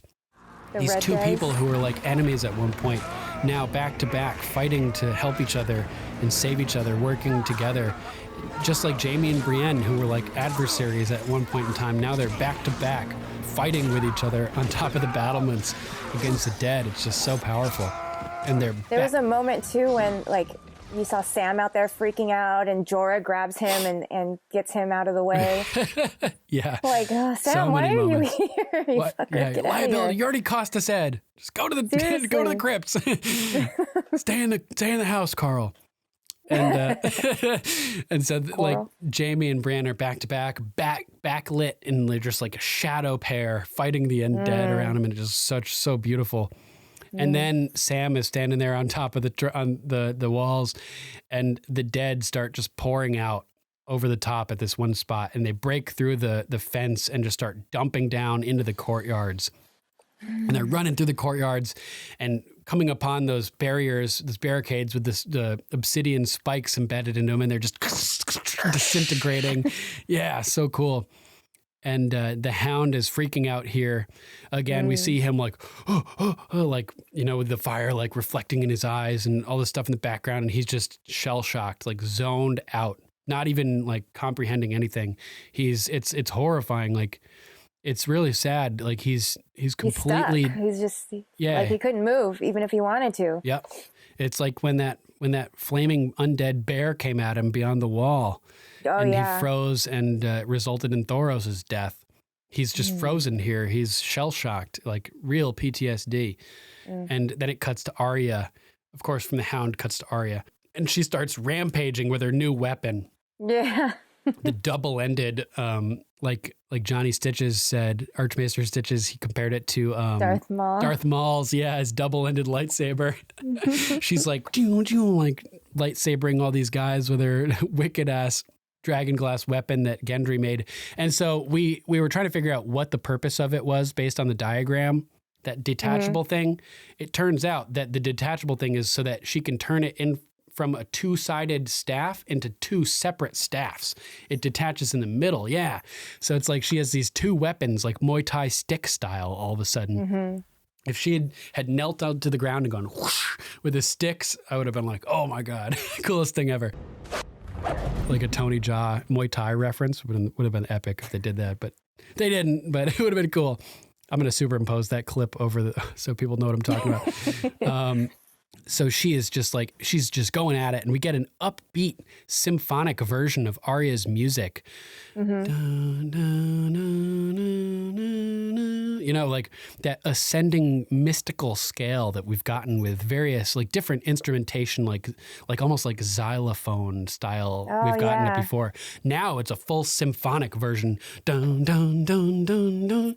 And like, I was like, wow, like this, we'd never heard it like that before. So it's like the full version of the song now. It's really intense to hear that after hearing the mystical, whimsical version so many times. Yeah. And she dispatches like a whole crew of whites and with this like fantastic spinning move. And she's like, oh, and this pose. And then it like the focus goes from her to Davos, who had just like got to the bottom of the steps behind her. And he's just like, oh my God, just like amazed. Yeah, he's a terrible fighter. He's not a fighter, but she's a fighter. And he's just like blown away that this little girl, this like little tiny girl is just so good. And then speaking of little tiny girls, it cuts to Lady Lyanna Mormont, legendary little Lady Lyanna Mormont, quadruple L. And she's like organizing down there still, doing her thing, fighting. And all of a sudden, boom, for the second time in a very short, relatively span of time, a giant busts through the front doors of Winterfell. One did it just like very recently at the Battle of the Bastards. Yeah. So Winterfell hasn't seen giants in thousands of years, if ever. Right? And then all of a sudden, within the span of like 2 months, two giants bust through the front door at Winterfell. Yeah, just like crazy.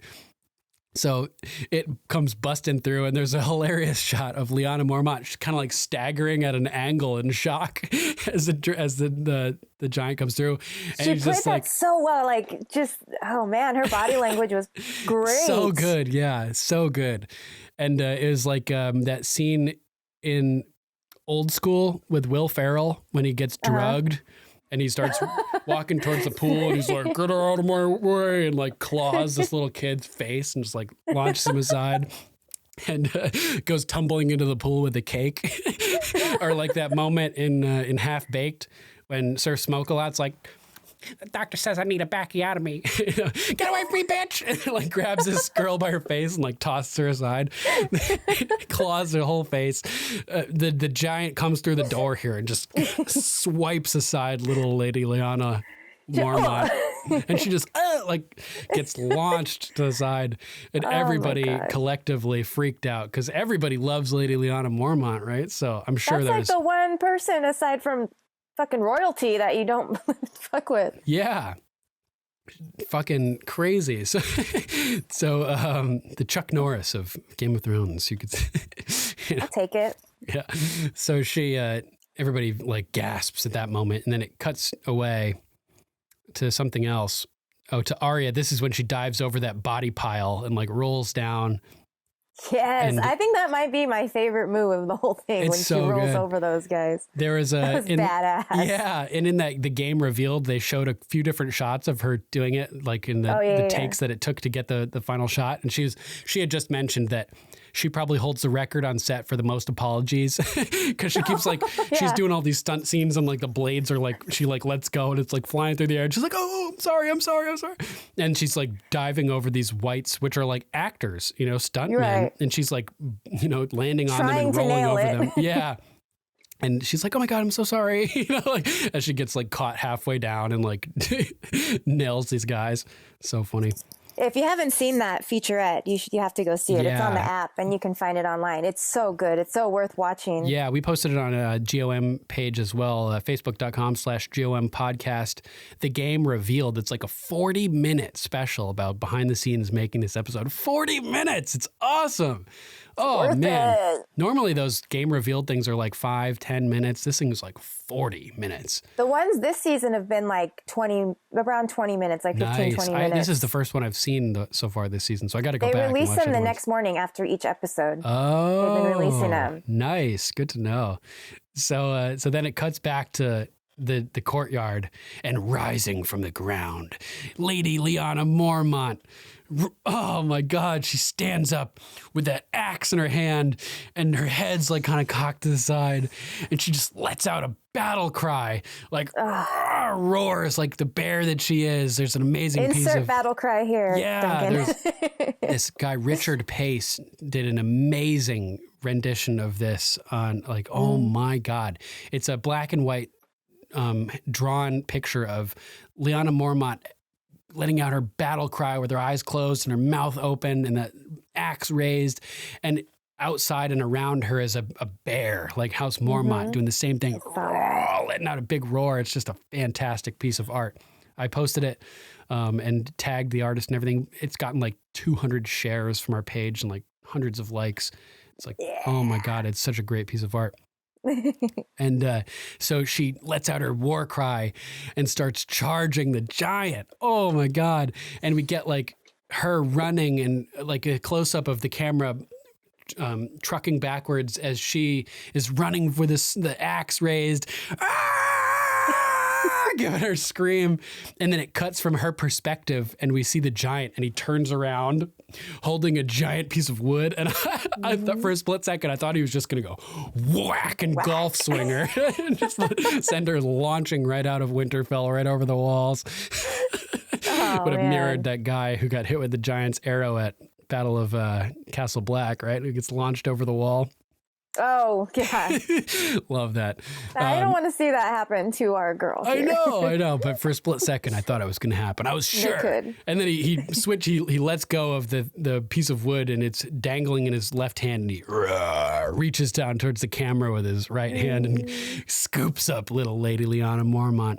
And he's lifting her up and you can hear like her chest plate and everything starting to crunch and like her torso is being crunched under the weight of this giant as he's squeezing her with his hand and like looking right at her and like they're like making eye contact. And it seems like he starts to like move her towards his face like he's going to eat her, like he's going to bite her.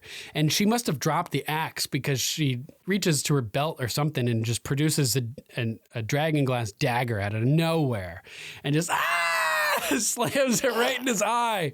Oh man, that was like the coolest shit ever. And instantly the giant just like you can see like he stops, like his animation just goes away and just goes limp and just fucking choke slams Lyanna whack onto the ground as he falls. She did. Fuck.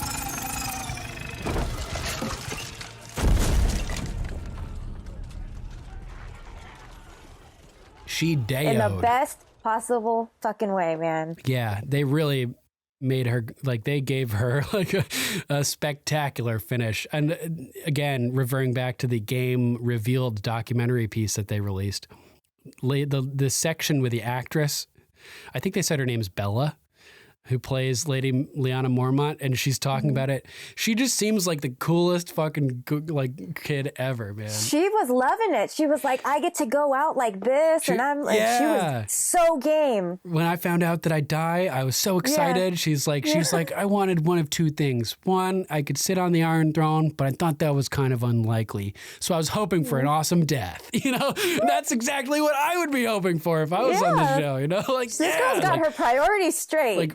Rip me to shreds, you know, like make it like something cool, man.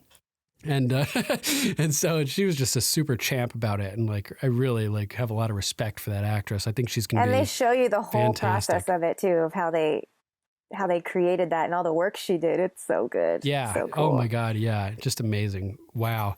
So then it cuts back to Beric, who's like simultaneously like kind of fighting, but also like looking back at a hound like, hey, you know, snap into it, dude. Like we need you. Yeah. Click, hey, we need you. You know, you can't give up on us. And you can see how just hopeless he is. Fuck off. Defeated. We can't beat them. Don't you see that, you stupid whore? You know, we're fighting death. They can't beat death. You know, and in a moment of fate where the hound is in his worst place that he's been since we've seen him, basically, and Beric is just begging him to snap into it. Yeah, Arya dives over the edge of the battlements and slides partially down the snow-covered angled roof of this building. Yeah, and the whites are just sliding past her, gnashing at her and grabbing at her. And the hound's like, they can't beat death, you know, and Beric just points, tell her that. You know, it's like, oh my God. And the hound looks up and like his neck like wrenches over to see Arya, and his eyes widen. And it made me think of, you know, last episode when Arya was, you know, vocalizing her disappointment with the hound. And she's like, what are you even doing here? When was the last time you fought for anybody but yourself? And he's like, I fought for you, didn't I? Really powerful moment. Perfect. That's perfect. And then here he looks up and sees her and realizes again he's got to fight for Arya. And it doesn't even hesitate. Like the second he sees that Arya is in danger, he forgets about himself. He forgets about like everything that's holding him back. And he realizes that he still has a purpose, that this girl that he cares about, that he's fought so hard to protect, that he died for, basically, is in danger again. And he has the opportunity to try to protect her. And he immediately acts and moves forward. And he just goes, yeah. Yeah, he just goes. I fucking love it, dude. I love the relationship between Arya and the Hound. Me too. It's one of my most favorite duos from the show, for sure. Like I keep saying, we want that spin-off, the Arya and the Hound spin-off series, their adventures. You know, but before I want novellas like Duncan Egg, just Arya and the Hound. Arya and the Hound. They're like such a cool combo, you know. They could totally do that. They were together for so long. Right. I could totally write some short stories about them. Come up with some webisodes or something, you know, just like 5-minute little like mini episodes of Arya and the Hound with just little things that they happened in between that cave with the band of brothers and the Red Wedding and the Eyrie. You know, there's so many things that could have happened. It'd be great. It'd be Emmy award winning. So at this point, we see Arya has crawled through the window on the slanted roof, and she ends up inside of Winterfell. But before we get to there, it cuts back to Dany and Jon as they're chasing the Night King. Rising through the fog, the Night King, you can see Viserion's tail like whipping through the fog behind, and they're chasing him, and they lose sight of him, and they come flying through the cloud cover into open air above.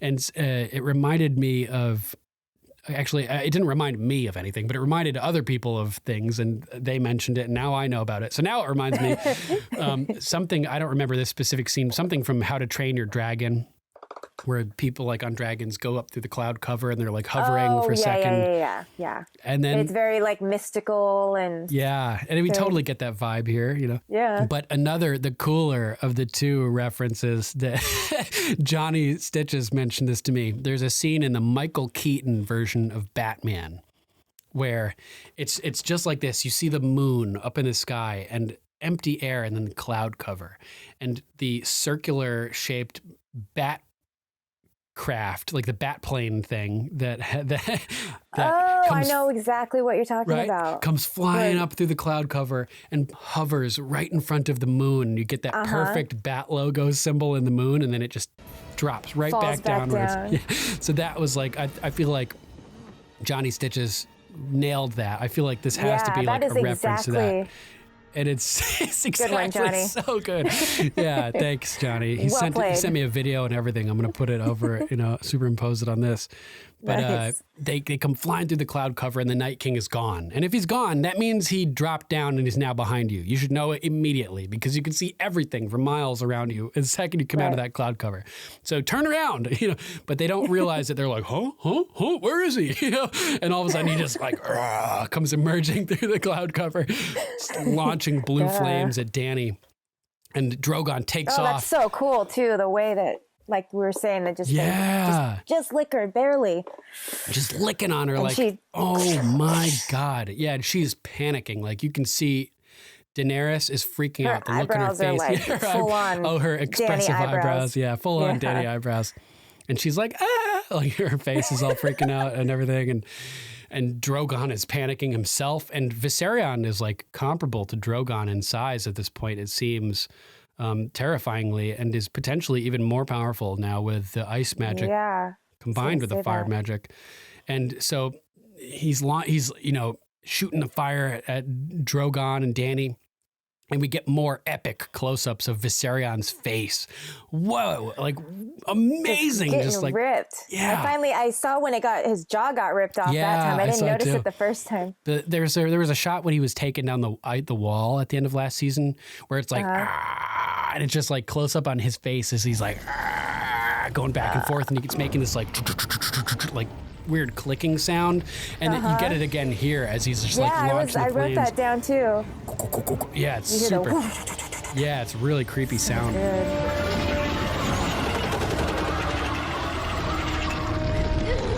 Really well done. Whatever they did to make that sound, like, good work, Foley artists. That's one of the best parts, especially when they do Dracarys and they're breathing the fires, and that build up to it is like, oh. Yeah. Totally. And so I'll figure it out.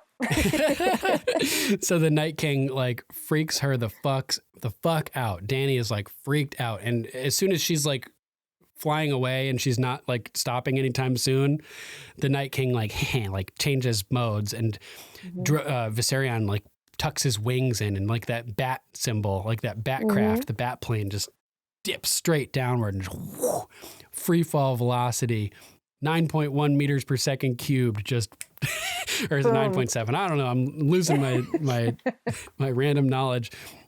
But just free fall acceleration, just flying down through the clouds. And then Jon and Dany kind of like regroup above the cloud cover there again. And they're like, oh God, this is fucking... They're looking at each other like this is fucked. Like, I don't know, like if we're going to make it through this type thing. And then in tandem, they just both, like the dragons do the same thing. They just tuck their wings in, and it looks just like that bat logo. And they just descend through the fog. Oh my God, amazing. And just how the music too. The music is just like, it adds to the intensity of it. You're just feeling so like, like you're on a ride. So good. Amazing music all throughout this series. This has to win something. He has to. Has to. So they sort of started off the episode at odds with each other and not necessarily on the same page about their attack strategy and everything like that. But now they're in tandem. They're together, and they dip down together and dive hard through the fog. And it cuts back to Arya, who's now like inside of Winterfell. Oh, yeah. Yeah, she creeps through like a doorway, and we it's interesting. We never really have seen too much of the interior of Winterfell, but I've always wanted to, because I love castles and love stonework, and I'm always just fascinated by like the passages going through castles, and like how there's always like hidden passages and everything like that. Like I'm a weirdo. When I've played certain video games like Halo, where they have like Forge mode or something, I end up building these massive structures with all these secret passages and stuff. Like I built a pyramid in Minecraft just to show off for my friend's 6-year-old son. But I ended up like going so hard on it. I built like this massive pyramid and like these giant castles, like a castle underwater inside of a glass pyramid that holds out, like all the waters. Like I built like crazy stuff, and like a giant pyramid that's partially underground. And then the only way you can get to it is like a giant granite labyrinth that you have to traverse to get through it. Like and there's actually 2 labyrinths that never connect with each other. I like went all like way like kind of crazy on it and like totally blew his mind. I like that your brain works that way. Somebody's got to do it. Somebody's got to build our castles. I should upload a video of it because it's just so cool. Love that whole thing that I made. So Arya ends up in the library. And you got to be quiet in the library. Can't make too much noise in the library. People are reading, or you don't want to disturb the dead in this case. So true to form, Arya's being real quiet in the library, creeping around, hiding up against the bookshelves. I keep thinking, climb the bookshelves and get out of there. Climb up. Yeah, no kidding, huh? Yeah. So she's doing that whole Splinter Cell thing, uses the book to distract him. There's this one. Oh, this was my Jurassic Park. This is the one where I was like, this is Jurassic Park. This is the velociraptors in the freezer. Yeah, and the door handles and stuff, right? Yeah. And the reflection, like smashing into the freezer because he thinks it's a kid, but it's a reflection. And and so there's this one walker, which they point out in the Game Revealed documentary. Some French performance artist who's like a contortionist. Yeah. It's that guy that kneels down to look under the table for her. We see him all throughout the scene, like very creepy, eerie movements. I think it was a good casting for that. Really great casting. And he's really like skinny, like yeah, he's got the physique of a white, for sure. Been dead for a long time, kind of white. No offense, brother. Oh, it works for him. He's making money off of it. Yeah, he's cool with it. And so she hides under the table, and he creeps down and looks under at her, and she's gone somehow. And like it's like the distance between his eyes being above those 2 inches of wood and below those 2 inches of wood. Somehow she wasn't visible either. I don't know. Yeah. Physically, I don't know how that works, but I'll accept it just for the fun. So she throws the book and ends up like there. She's like moving through it, like navigating through this whole library as the undead are like all around her. It's pretty intense, but she distracts them. She's amazing too. Maisie was amazing in this scene. Her eyes, just the way she's drinking everything in that's around her, looking like, where everyone is. She's like taking in her breaths. Yeah, really in it, and like seemed like she was really there and like legit. It's really good. And so she throws the book, creeps through a doorway. And slowly pushes back on the door. And it just made like, it just must have made like the tiniest little bit of noise. And it wasn't even the whites in that room that like first reacted. It was apparently whites in another room because they come busting through the door. Yeah, not a door that we expected them. Yeah. And she freaks out. And then they bust through the door that she just came out of. And she like, obviously she must have had another means of egress because she goes running towards the camera and down a hallway. And it's at this point where she like is in a fucking maze, basically, of Winterfell. Luckily, she knows her way around this maze because she spent her childhood here. It makes us so fucking uncomfortable. I was just like she keeps getting these new turns, and I'm like, dear God, I keep thinking she's hitting the dead end. Yep, and that's the other thing I love too is mazes. I built a giant maze in Halo for a level. Like I said, the 2 labyrinths, in Minecraft, like. Mazes are fucking cool. So this whole time I'm geeking out, I was going to say, this is like your jam. Fun. Yeah. And she's running through all the halls and they're just like coming from all directions. And she'll like turn around one corner and be like, nope, can't go that way. And like turn around and run the other way.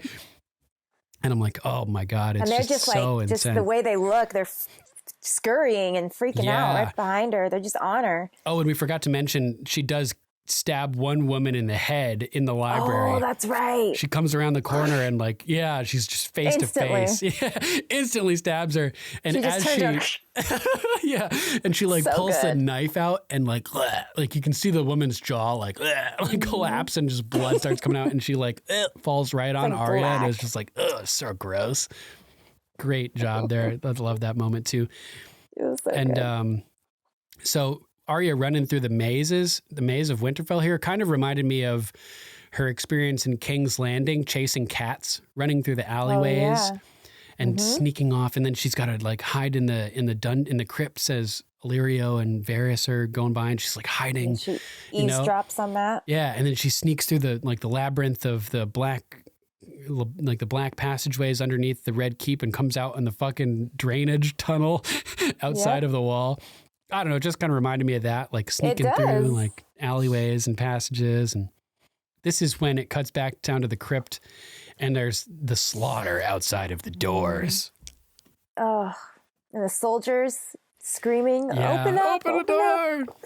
Don't open the door. Don't open the door. Yeah, right. But it's kind of like that moment where all the Dothraki get killed because we know they're dying, but we can't see what's happening. And it makes it all the more freaky.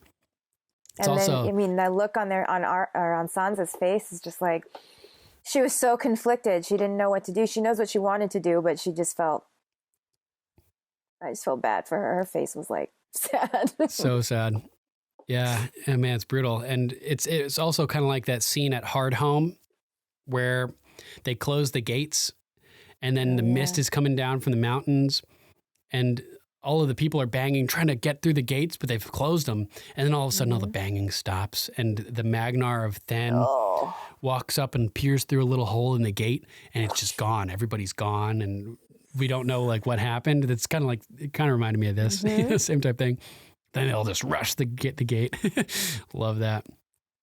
And so now it cuts to the Hound and Beric as they're creeping through the halls, working together, looking for Arya. And I do like the duo of Beric and the Hound as well. Odd couple. You wouldn't expect them to be together, but Beric just feels drawn to the Hound. You can tell. Like they never seem to get to a point where they like each other very much, but it just works. Unfortunately, yeah. Like it's almost like the Hound is just always so abrasive and horrible that I feel like Beric, like it almost becomes endearing to Beric at a point. It does. He just brushes it off like, okay. Right, because he's insulting him in the last episode. Yeah, exactly. Silly Hound. Hound. Give him a noogie. Like at the end of the last episode when Arya briefly meets the Hound upon the battlements and then the Beric shows up and the Hound's like, the Lord of Light will wonder why he brought you back 19 times just for me to chuck you off this fucking wall, like he's insulting him, but then he tosses him the wineskin and they're like, takes the wineskin, drinks. It's like they have like, that's like part of their friendship is like this, like assholeness, it's part of the dynamic that they've both come to expect. But it is interesting, that the Hound is right there when Beric dies. Well, wasn't that one of the last things that Arya says? Like, what was it? Like, in the last episode, like, I don't want to spend my last moments with you miserable shits. Yeah. Miserable old shits. Who is she with? Yeah, true. In his last moments. It's true, yeah. That's crazy. So they're like kind of wandering through the halls and they hear something. And all of a sudden the door bashes through. And Arya is just on her back. With white coming down on her. And Beric just instinctively takes his flaming sword and just throws it. And it boom, impales the white. Love it. Fucking gangster. That was so cool. That flaming sword flying through the air. And like, oh man, it was just so great. Just how fast he did it too. He just instant. And man, what a dangerous move. That's a long blade. If that thing isn't pointing perfectly horizontally when it hits that white or gets to that point, it could have easily taken out Arya in the rotation as it's spinning, So he runs up and grabs her and like throws her to the Hound and immediately starts getting stabbed by the whites, like right through his armor and shit. And I'm like, oh my God, he's just getting repeatedly stabbed over and over. And the Hound's like, come on, we gotta go. He's like pushing Arya along, and Beric is like stumbling behind him. And at one point, Arya sees that Beric is overrun, and she grabs an axe, an obsidian axe, and returns to help him. And she's fighting off these wights around him. And Beric is like momentarily free again, and he pushes her along, and the hound picks her up at this point and starts carrying her along.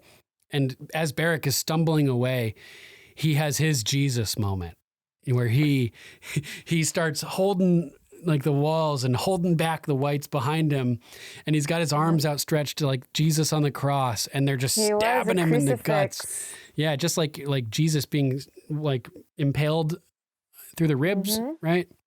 They're stabbing him right in the ribs as he's in the crucifix position. And I was just like, oh man, like right on, like pretty on the head with that one. The imagery they're showing us, giving his life for the sins of Arya and the Hound, for life. And so they come rushing into the great mess hall, and somehow Beric manages to catch up with them, and he just collapses into the room and just falls right over around the corner and is just in really rough shape, like imminently dying. Arya comes running around to him and kneels down, and before he can even get out a word, he starts like moving his mouth and just, and just dies. And all of a sudden, the Hound and Arya realize, as words ring out from behind them, that Melisandre is in the same room. And she's like, the Lord brought him back for a purpose. Now that purpose has been served, right? And I've been saying all along that his purpose was going to be to save the Hound. Yep. And he did, not quite in the way that I predicted. I thought the Hound was going to die and Beric was going to pass his life to the Hound and resurrect him.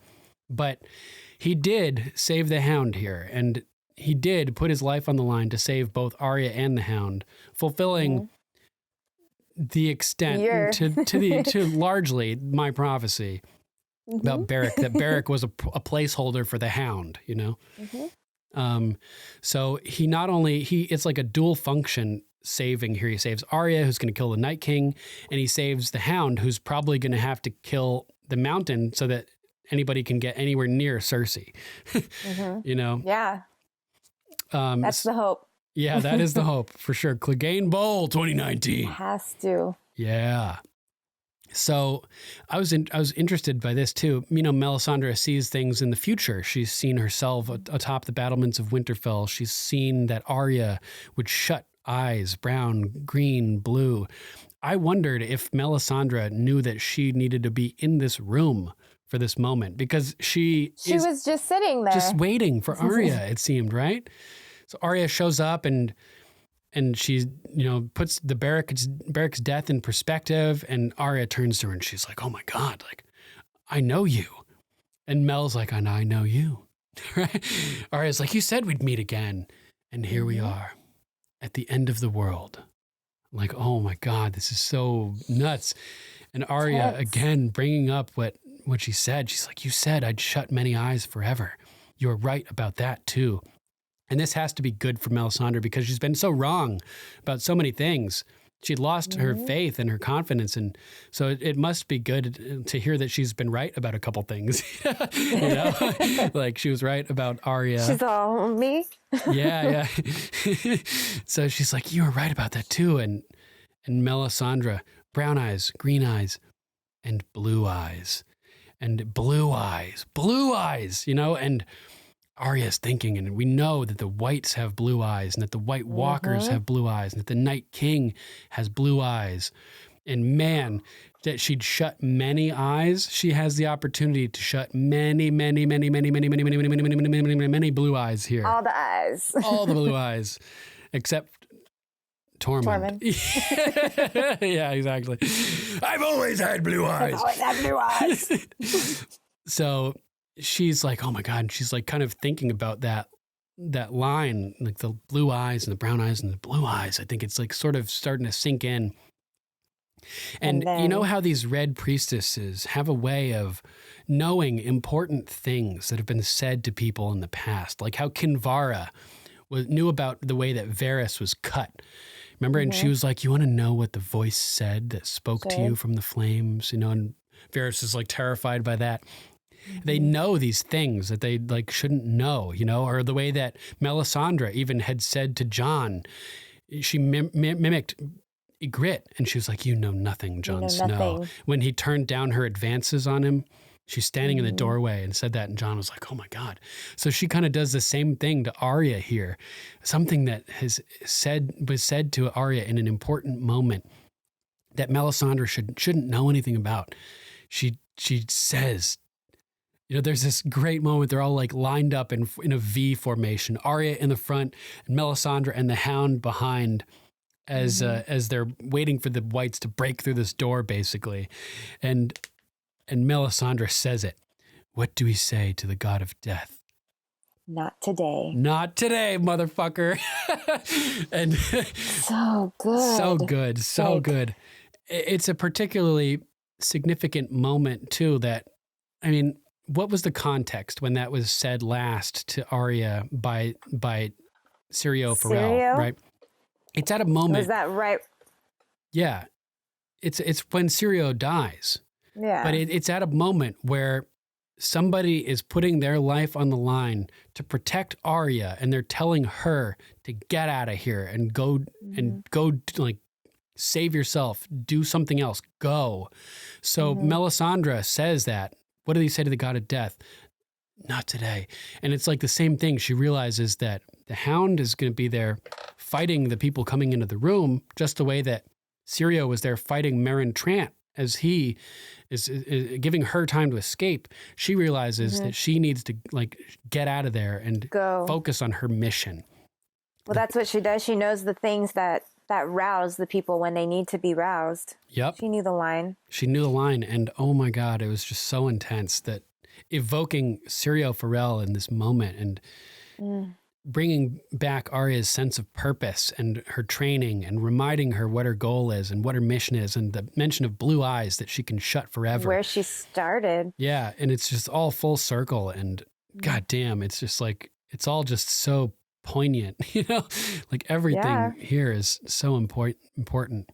And so Arya turns and starts walking off, and the Hound is like, what the hell's going on here? And they both turn like, where is she going? And she starts running as she like, as everything is solidifying and codifying in her mind, and she's realizing what she needs to do.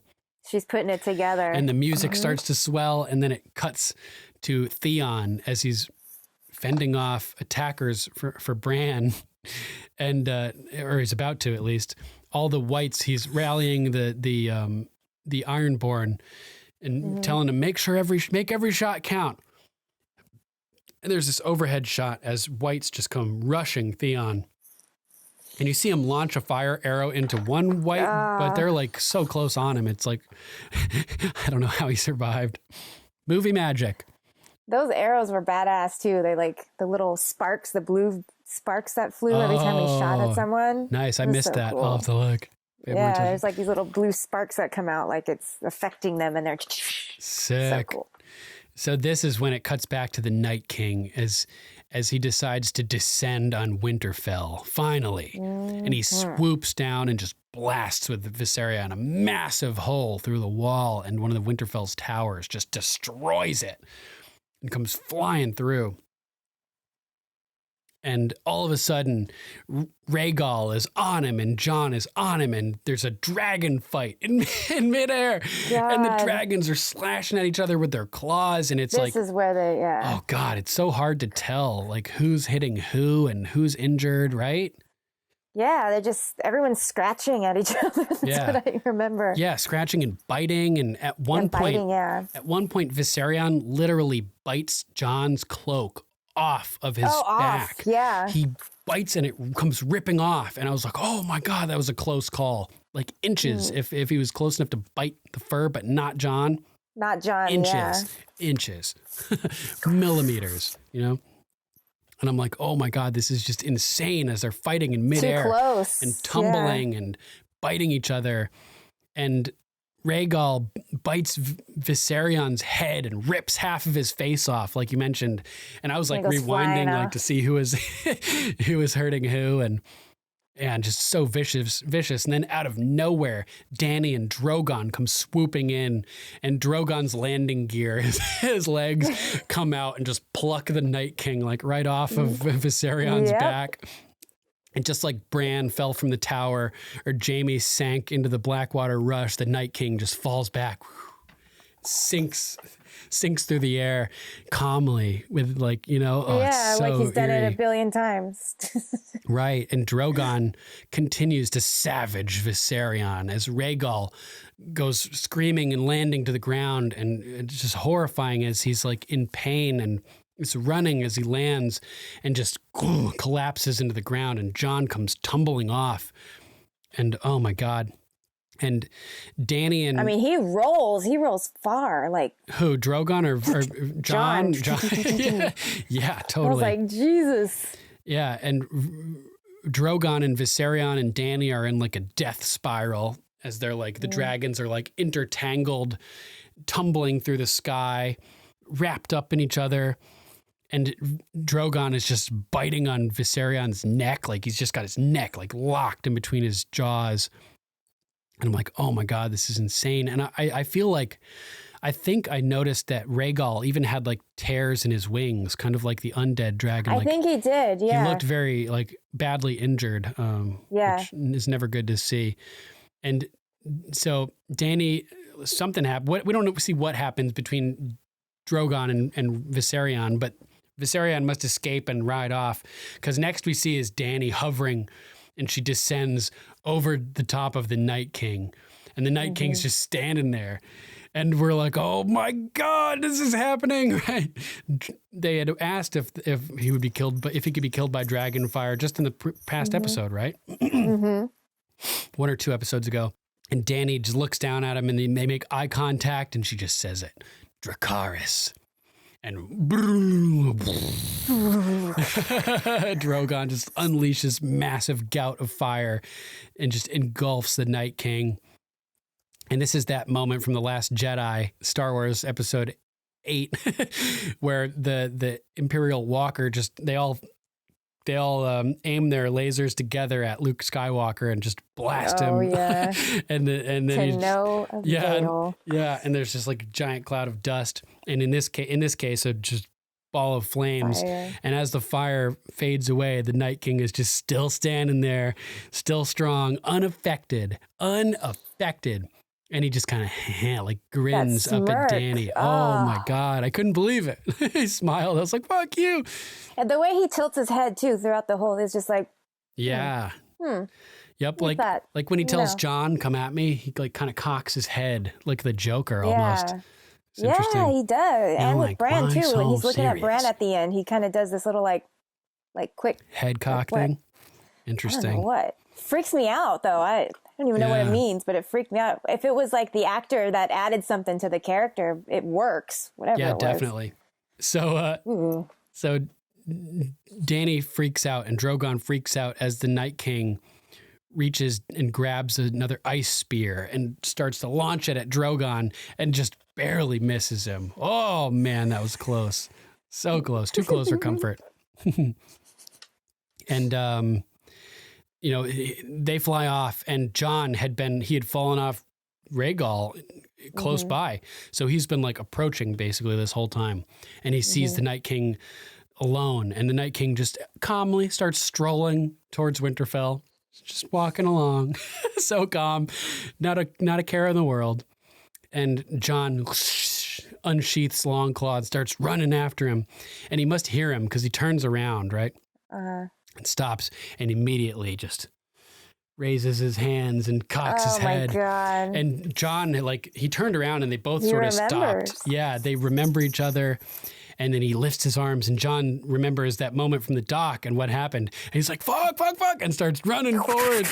And the dead are just popping up. And he's looking back and forth as they're coming up, as they're starting to move. You can see him like, oh shit. Yeah, and his pathway to the Night King is just becoming more and more obfuscated and blocked by these whites as they're all rising. And we get Ed, his eyes turning white. We get Lyanna Mormont, her eyes turning white. We get Dany's lead blood rider, And I think he actually is crawling on Drogon at the, like, trying to stab her. I saw that. Yeah, he gets launched off of Drogon. It's horrifying. And so Jon's trying to rush the Night King, but the dead are just, there's just too many of them. And I'm like, fuck, Jon's fucked. He's totally surrounded. Like, he's fucked. They're just standing there at first, too. Yeah, like, they're all just standing, waiting for the command by the Night King. I guess he's like, he raises them and then he's like, activate, and they all just start and then he walks closing off. on Jon. Yeah, and he just walks off casually. And Jon, he would have said, well, your people fight for you when they see you won't fight for them. But in this case, yeah, they will, because they're powered by necromancy. So the Night King just walks off and they keep fighting. The sentiment doesn't work here, unfortunately. Yeah, exactly. Didn't work with Ramsay either. That's true. Worth a shot. But Jaime is fighting in the courtyard and stops as the dead all start to rise around him. And everybody's like, oh my God, like, no, this can't be happening. Everyone's like fucking like, oh my God, are you kidding me? Like, we just killed all these people. And now our friends are with them? God damn.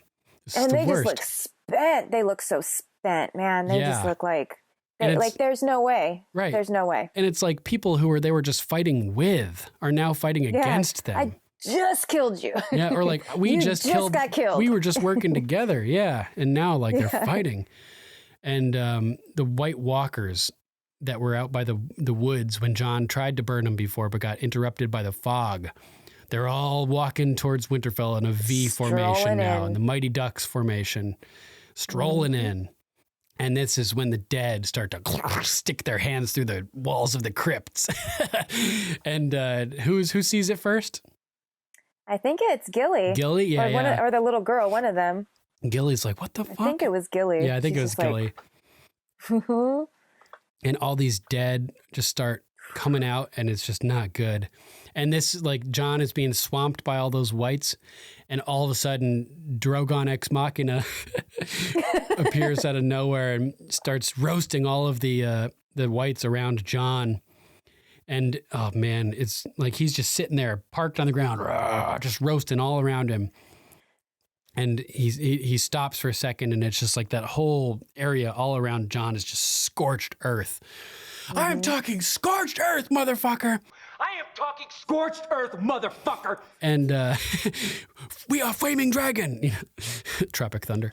And Tom Cruise. Gotcha. And Jon's like, Bran. He tells Dany, like, I got to go to Bran. And she's like, go.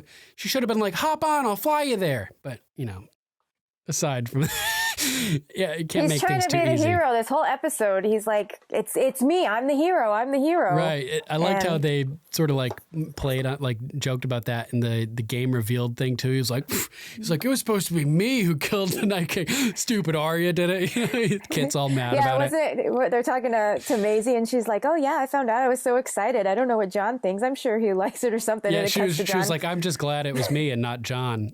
Or me and not Kit or something. Yeah. So funny. He cut to Kit. He's like, it was supposed to be me.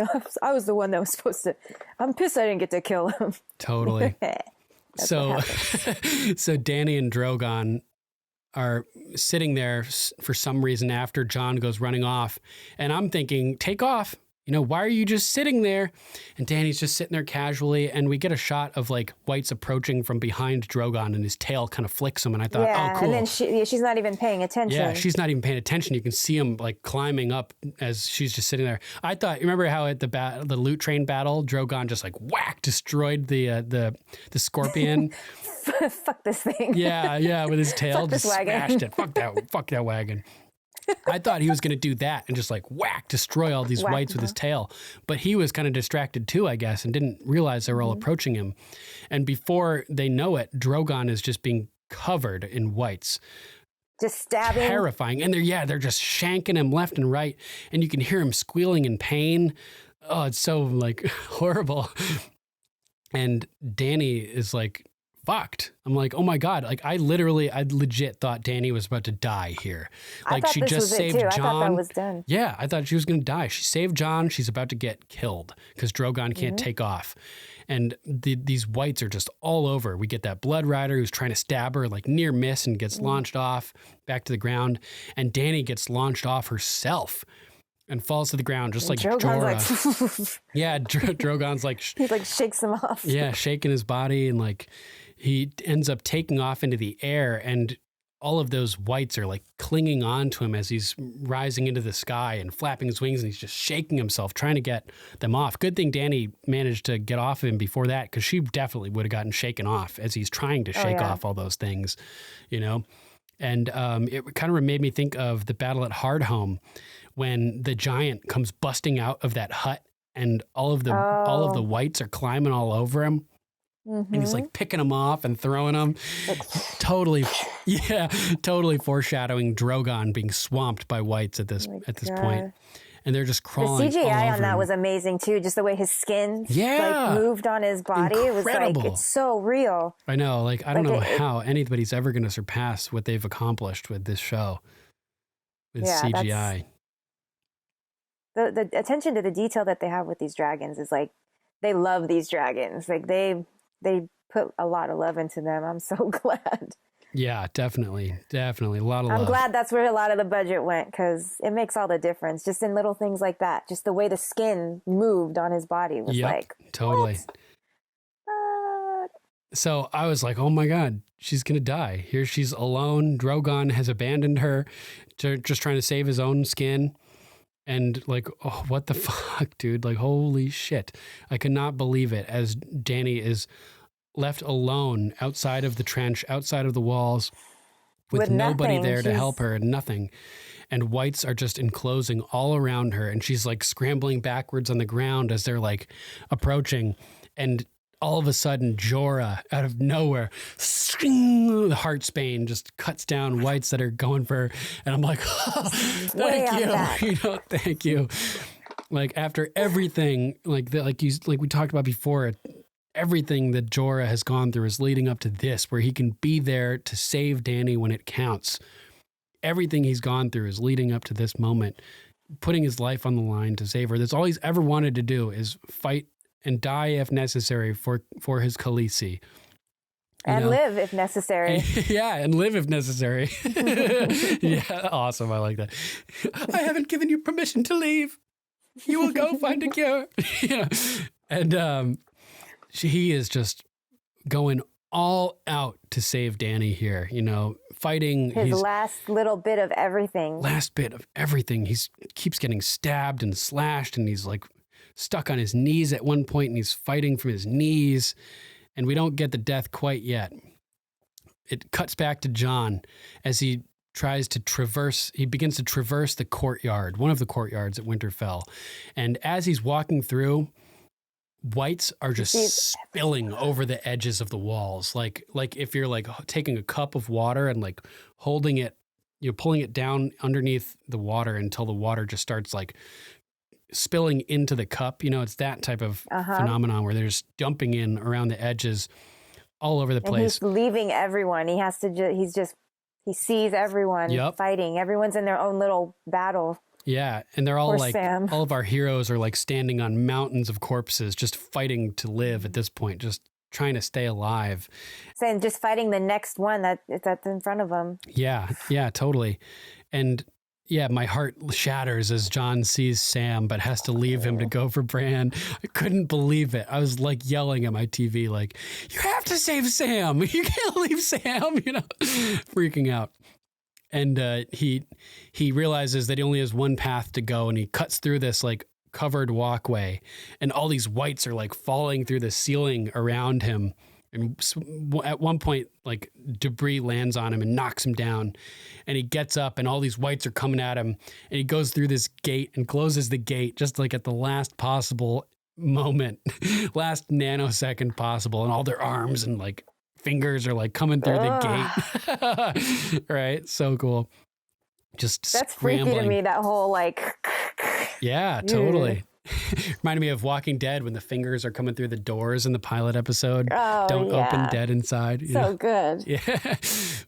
And so it cuts back to Theon and the Ironborn as they're defending Bran. And I'm thinking, where the fuck is Bran through all of this? He warged out into those ravens. What is he doing now? It's just recording. I thought he was like maybe on like some important mission. Like he had to do something, but we don't get any idea what he's doing. Maybe he's just monitoring the Night King. I think he's just seeing what's going on, because as soon as the battle and everything gets to where he's at, he comes back out like, oh shit, none of this worked. Everyone is basically failing. Like he can, if he can best have a strategic effect, if he's able to witness everything that's happening and knows what's happening everywhere, he can at least like potentially pop back in and be like, get word to this person to do this, or make sure this happens because this is happening over there, you know? Yeah. So maybe he's just monitoring everything. I think so. But now... I think that makes sense. Yeah. So Dany and Jorah are making their last stand together. Tyrion and Sansa are hiding together in the crypts behind one of those tombs at this point, and this is such a crazy moment too.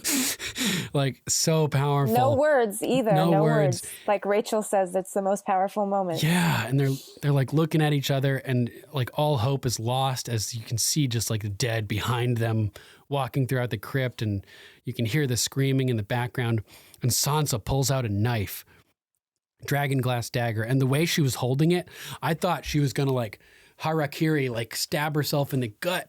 You know, like it looked like, to me, I was like, oh my God, she's about to commit suicide. I can see that. Like Cersei in the throne room before like somebody else can kill her, at least she can kill herself, you know? And like, I was like, oh my God, Sansa's about to kill herself. And like, that's when Tyrion, like, she makes it clear, like, we need to fight, you know? And that's when Tyrion like pulls out his own knife, but he takes her hand, and like, they have this, like this beautiful moment where they're looking each other in the eyes, and he kisses her hand. And it's just like, oh my God, this is so crazy. Like if they survive this, how could they not end up a couple at this point? You know what I mean? They have to be a couple. They have love for each other. You know it. Yeah. It's there. So, and then like Tyrion decides to make the first move, and he like lets out a breath and turns and runs around the corner. And I was like, no, I was sure Tyrion was going to die at this point, putting himself on the line. This is where we get that great transition too. The Tyrion to Jon. As he turns the corner, and then Jon comes out. Oh, nice. Yeah, I didn't catch that. Good. You will now. Yeah, I'll pay more attention next time. And so, yeah, like based on our theorizing about Tyrion being in the crypts and the dead rising in the crypts, I thought for sure Tyrion was a goner here when he runs out to try to, you know, clear the way for Sansa or whatever. I was like, fuck. And this is when... Well, because it looked like they couldn't get through that. It looked like it was just chaos down there. Yeah. And from our perspective. Right. Like, they had the perfect hiding spot. They should have just stayed there. Why even move? That's what I was thinking. Just stay there. Yeah. So then it cuts out to Jon running into the courtyard, and Viserion lands on the wall, berserking like erratically, and flames just spilling from all the holes ripped in his face and his neck and his body, just oozing out everywhere. And Jorah cuts back, and he's just being stabbed over and over and slashed, and like just fighting desperately to protect his Khaleesi. I will cry. Like I'm not even watching the episode, and just thinking about it makes me want to cry. Same here. Same here, man. And people are falling in the crypts. You know, little girls are being killed and dragged into the darkness by whites. And Tyrion comes running around the corner and hides in an alcove. And it just so happens that Varys is hiding in that alcove with children and the elderly. And, oh man, I did not like seeing Varys being helpless either. It made me feel really uncomfortable seeing Varys sitting there without being able to do anything. And this kind of like, he looked this look in his face, yeah, it was really rough. Like, I like Varys, you know, I didn't want to see him die. Yeah.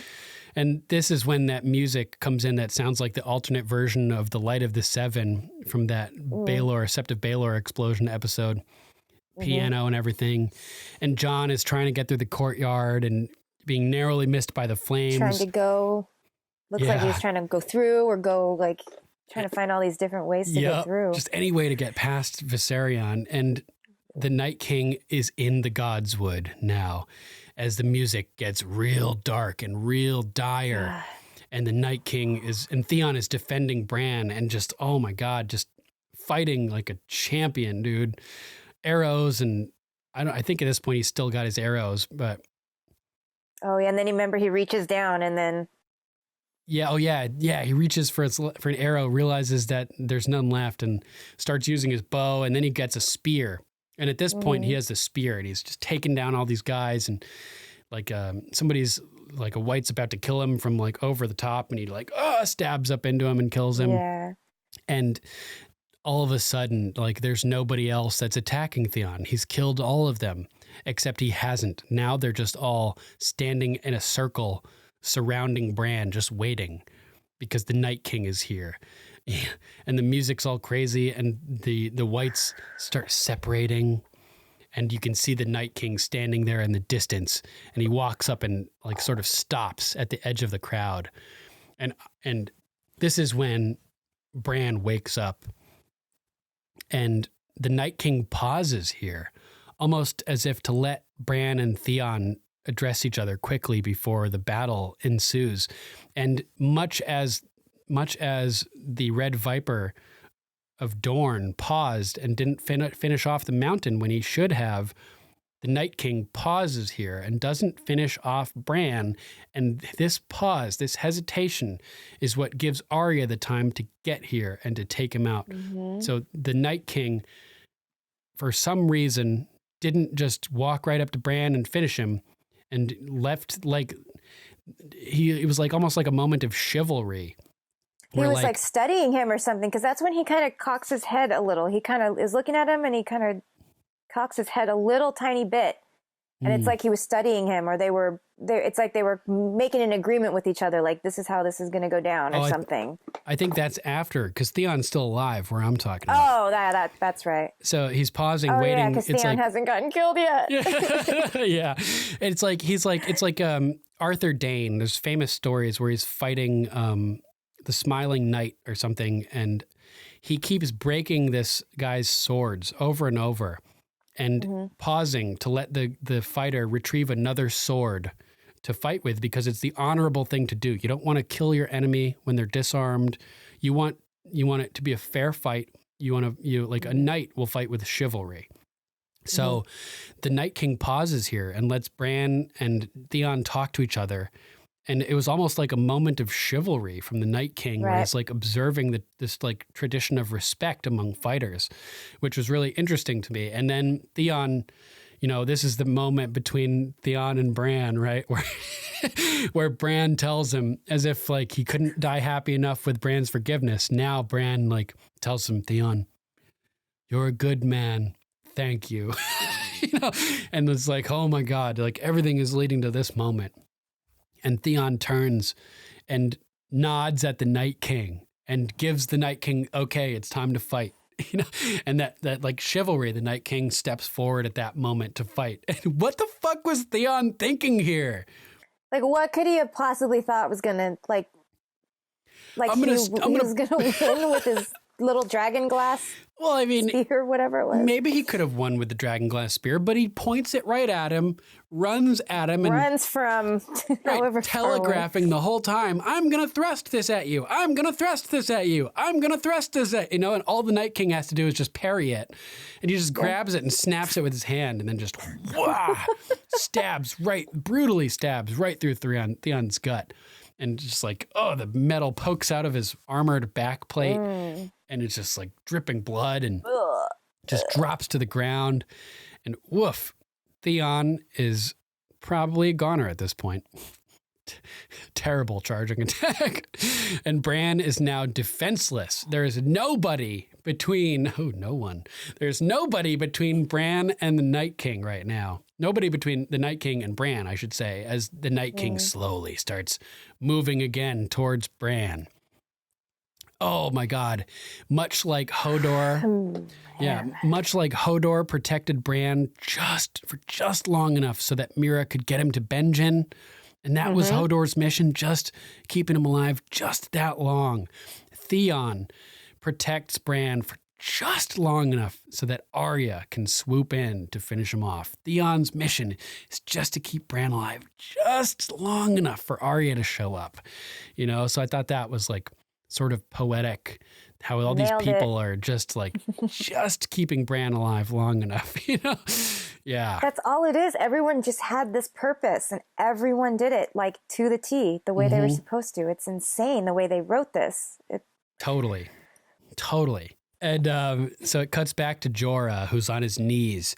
And somehow, Jorah manages to rise to his feet to continue to fight for his Khaleesi. And I'm just his love for Khaleesi. Oh my God. Like, yeah.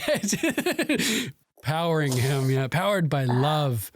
And I'm just like, oh my God, just the sheer will to protect Daenerys is so powerful coming from Jorah. It's amazing. And the Night King's getting even closer to Bran, and Jon is desperately trying to pass Viserion, and Jon decides to make a Hail Mary and try to traverse the courtyard, like I mentioned before, and faces off with Viserion, and so stupidly, like he's just about to get shredded. Just fucking shredded. And this is the moment where all of a sudden, out of nowhere, as Bran and the Night King make eye contact and he reaches back, the White Walker's hair wisps, Arya flies in out of nowhere, and just boom! The Night King, ding dong, the Night King is dead. Yeah, that drop move. That is the move. Whoa. So epic. Epic. You got it. And it's fitting for the Arya, an agent of the many-faced god, to strike the final blow to the Night King, considering that he's basically undoing all the many-faced god's work. Like I said, resurrecting all these people. Interestingly, though, now it's like the prince that was promised. The whole concept of the prince that was promised is just like blown out the window. Like apparently that it never mattered. It's like those things that, like one of the things that George R. Martin likes to do with his books is he includes prophecies, but he makes them so that they're unreliable. People can work their whole lives based on a prophecy and then it doesn't happen. Like Rhaegar thinks for his whole life that he's the prince that was promised. And then he thinks that it's his son, it's the prince that was promised. But then like the whole thing falls apart and Rhaegar is killed and everybody dies. And Aegon, little Aegon is dashed against the wall. And, Jon, he doesn't even know he has another son because Jon is born after Rhaegar dies, right? So there's all these instances of prophecies and false prophecies and everyone looking for the prophecy and how self-fulfilling it fits in. prophecies and Melisandre searching for prophet, like trying to make the prophecy happen and all this. And it's just interesting. Like, I guess the prince that was promised, or some of these prophecies, they're just false. They're just fever dreams. Essentially, they're not real, Well, I guess. And it's interesting just the way things work out like that sometimes, I still want to see how the rest of everything, I mean, you just never know. You never know how the rest of the episodes are going to pan everything out. Right. Just want to see the full picture. So I had a theory a few episodes ago that Arya could pose as a White Walker, wear the face of a dead man to get close enough to the Night King to kill him. And we don't know that didn't happen. She could have been. I was going to say that. Yeah. I was going to say that earlier, yeah. She could have been posing as one of those White Walkers. That could be exactly how she got through, how she got so close. Exactly. We may have seen the wisp from that White Walker's hair because the White Walker that was just standing next to him just started running forward all of a sudden. And pulling off of her face and just jumping at the Night King. So it's still possible that's what happened. Just saying. We don't know for sure that she didn't do that. Game of Thrones, man. I'm in. Yeah, it's kind of, you could argue that it's implied. And so the Night King drops. All of the whites in the courtyard start dropping. The whites that are climbing the walls outside of Winterfell start dropping, and the body bridges that they're building are just collapsing, and all the whites collapse.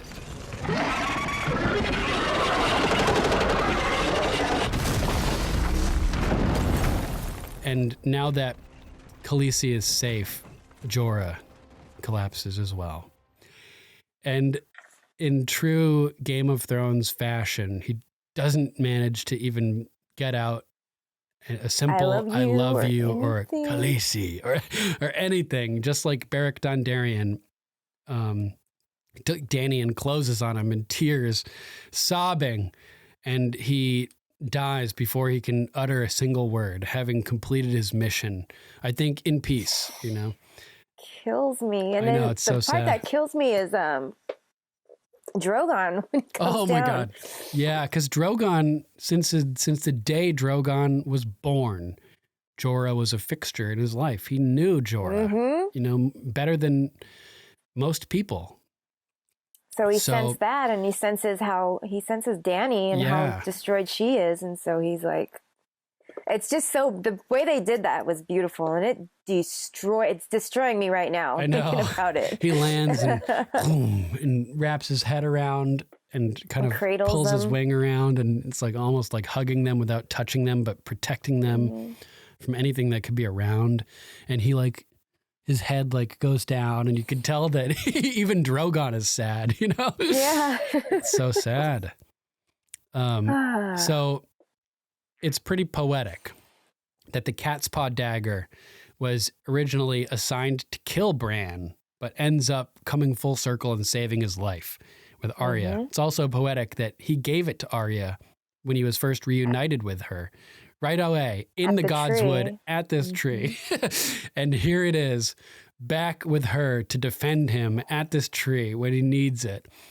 And it's interesting also, Littlefinger may have been the one who initially put this dagger in play. It was his dagger, as far as we know, right?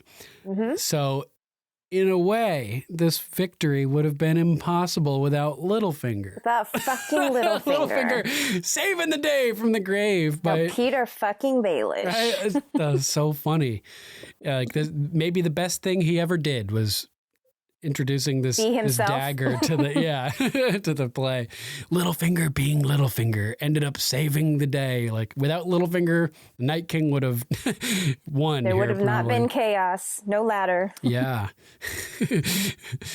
Yeah. It's in a way, this victory would have been impossible without Littlefinger. Hilariously. So the Hound and Melisandre emerge from the Great Hall, and the Hound kind of like, it's like, oh my God, what is happening? And he's like, looks kind of like exhausted, like leaning on his big ass axe that he's got. And Melisandre just like goes straight out. Like she just walks right out past the walls, past the corpses and the bodies. And Davos is hot on her trail, dagger he's in got his hand on his, ready for execution. And her clothes are falling off piece by piece. First, her cloak falls off. Gets her necklace off as this is coming down very slowly, all sort of simultaneous. Drops the necklace. Like she just can't wait to die. Let's do this. It's pretty insane. And as she takes off the necklace, the glamour must fade because Davos kind of stops dead in his tracks as her hair goes from being bright red to being bright white. And her dress starts blowing in the wind. Her dress starts to fall from her shoulders, and she just sort of she begins to topple and just drops to her knees and falls to the side. And Davos, I think, his mind is blown by this, and the Hound is like, what just happened? Yeah, he kind of put it together. Yeah, it's crazy. And that's it. The episode ends with Melisandre dying in the field, just as it sort of began with her arriving. Crazy, man. What a fantastic episode. I mean, it was beautifully done. Everything about it was just poetic. Just amazing. And it all came back to everything that we've been watching. Everything that we've all the time we've invested in every one of these episodes, it all pays off. And there's a lot of people, one way or another. There's a lot of people who are criticizing the episode, saying that a lot of things, like much like Star Wars between episode 7 and 8, all these things that J.J. Abrams did, setting up the mystery of Rey's parentage and origin, all these things were seemingly just wiped away by Rian Johnson, who apparently none of those things that J.J. Abrams set up mattered anymore. That's one of the things people are criticizing about this episode. They're disappointed because they think that a lot of like the storylines that they've come to expect, like things like The Prince That Was Promised, for instance, didn't come to fruition and didn't pan out. But you can be mad about that, or you can look at it as sort of like typical for the Game of Thrones world. Like we were talking about how some of these prophecies are false prophecies, that they're based on nothing. They're misreadings of the flames, like Melisandre misread seeing Stannis as the prince. It coincides perfectly with all of that. So really, if you think about it. Exactly. So, and Game of Thrones is known for not giving the fans what they want. Or at least not what they expect. Yeah, not what they expect. Yeah. Yeah. So, I mean, there's certainly a valid points to be said for criticism for the episode, for uprooting a lot of expectations, but there's certainly valid reasons and for backing it and saying that it makes sense happening the way it happened. So overall, I think that it's been a really divisive episode. The fan base seems to be divided. More than I've ever seen for Game of Thrones. Like, I've seen people who are saying this is no longer their favorite show after this episode, which is crazy. It's just hard for me to figure that out. It's hard for me to understand that. I couldn't think of, I mean, they would have had to do some crazy shit for me to get to that point. Right. This seems like it didn't do anything that was that, like, it all, like, offensive to a fan. Right. And when you really think about it, like, it all makes sense. Arya, the many-faced god, the Night King, the false prophecies, all of this, like, it all sort of fits together. Like, there's no reason we should expect a new Azor Ahai, because there already was an Azor Ahai. That already happened. We shouldn't be expecting history to repeat itself and for a new figure to rise and mirror Azor Ahai. There's no reason for that to happen. Whatever is going to happen is going to happen. I think it was a good distraction, because then the whole time we're sitting there following what's Dany doing, what's Jon doing, we're following all the wrong people because we're in it too. We're being misled by these prophecies. We're the ones that are being misled. Right. And so they come out of left field and they're like, nope. Totally. This is not how it's going to go down. This isn't how it goes down in our world. Oh, man. So the most anticipated episode of TV of all time is here and past at this point. And we survived, and a lot more people survived than I expected to survive this episode. I really thought it was going to be like a bloodbath. And part of me is disappointed that they didn't hurt us more, like I mentioned before. But then part of me remembers they still have 3 episodes to torture us. Exactly. And to kill Tyrion and to kill Daenerys or Jon, or because for all we know, the Night King has already been to King's Landing and has turned Cersei. So we may have just killed everybody here, but for all we know, Cersei's like a White Walker down there running her own necromancy in King's Landing. Yeah, we know how time works in Game of Thrones land, so we can't be too sure about anything, really. Well, at the slow speed that army would have taken to get from the Wall to Winterfell, the Night King could have flown to King's Landing 100 times over. You know what I mean? That's true. So they wouldn't even have to, like, there doesn't even have to be any funky timelines or anything. But yeah. I just want to see where they're going to go next. I know. My mind is like racing with just all these new, so many theories have been just killed now. I know. Now I'm like, what is next? Where's my mind going to go with this next? It's going to be crazy. So yeah, we can look forward to next week. And it's going to be so insane. And, I guess let's wrap this up and we can move on to feedback. I'm sure we've got lots of great feedback about this episode, don't you think? Yes, I am ready for the feedback. All right. I've been reading it on the Facebook page and everything. Nice. I've been so busy, I haven't had time yet, so I'm looking forward to reading it for the first time as we go through it here. Good stuff. All right, stick with us, guys. We'll be right back after a short break. Make sure to check out the new Game of Thrones rap album, The Iron Throne of Microphones, by Purpose from the rap group Tragic Allies. Just go to tragicallies.bandcamp.com to get the album for free today. This track is called Golden Lions.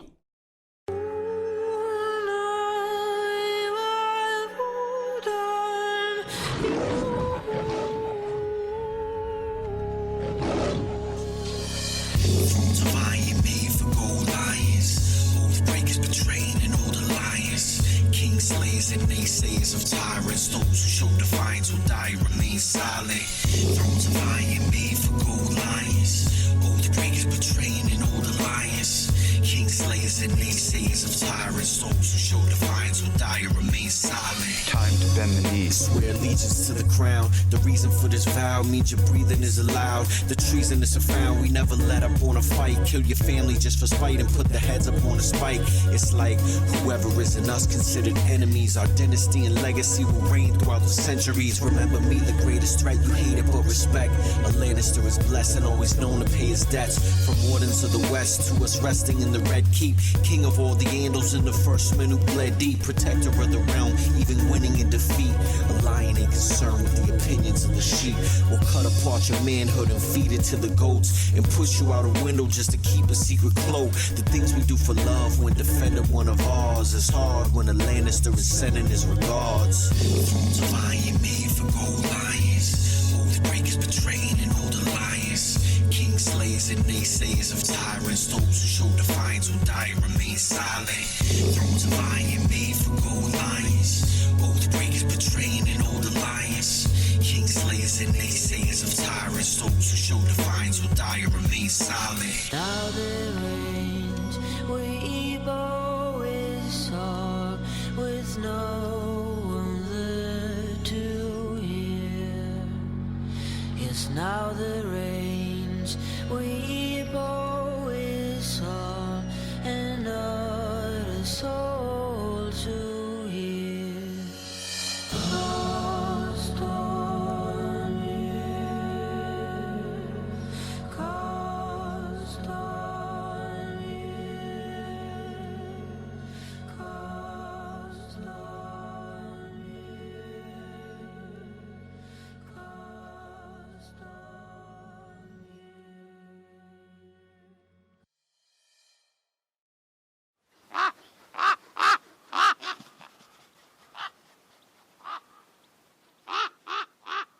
Lord Bryson of House Wolf. Whelp. Arya finally got to cross Beric Dondarrion off her list. I'm not too sure she wanted to kill him anymore, though. Lady Sarah of House Larkham. I have never been so nervous and pumped for an episode of Game of Thrones. I can't process what I've just seen in a good way. What beyond wonderful and breathtaking and beautiful job that Ramin Djawadi, Miguel Sapochnik, D.B. Weiss, and David Benioff and the entire crew did. I felt this episode was like the Battle of the Blackwater, Battle for the Wall, Hardhome, the Battle of the Bastards, the Loot Train Battle, and Eastwatch all combined into 1 hour and a half. It's like they put components of each battle into this episode.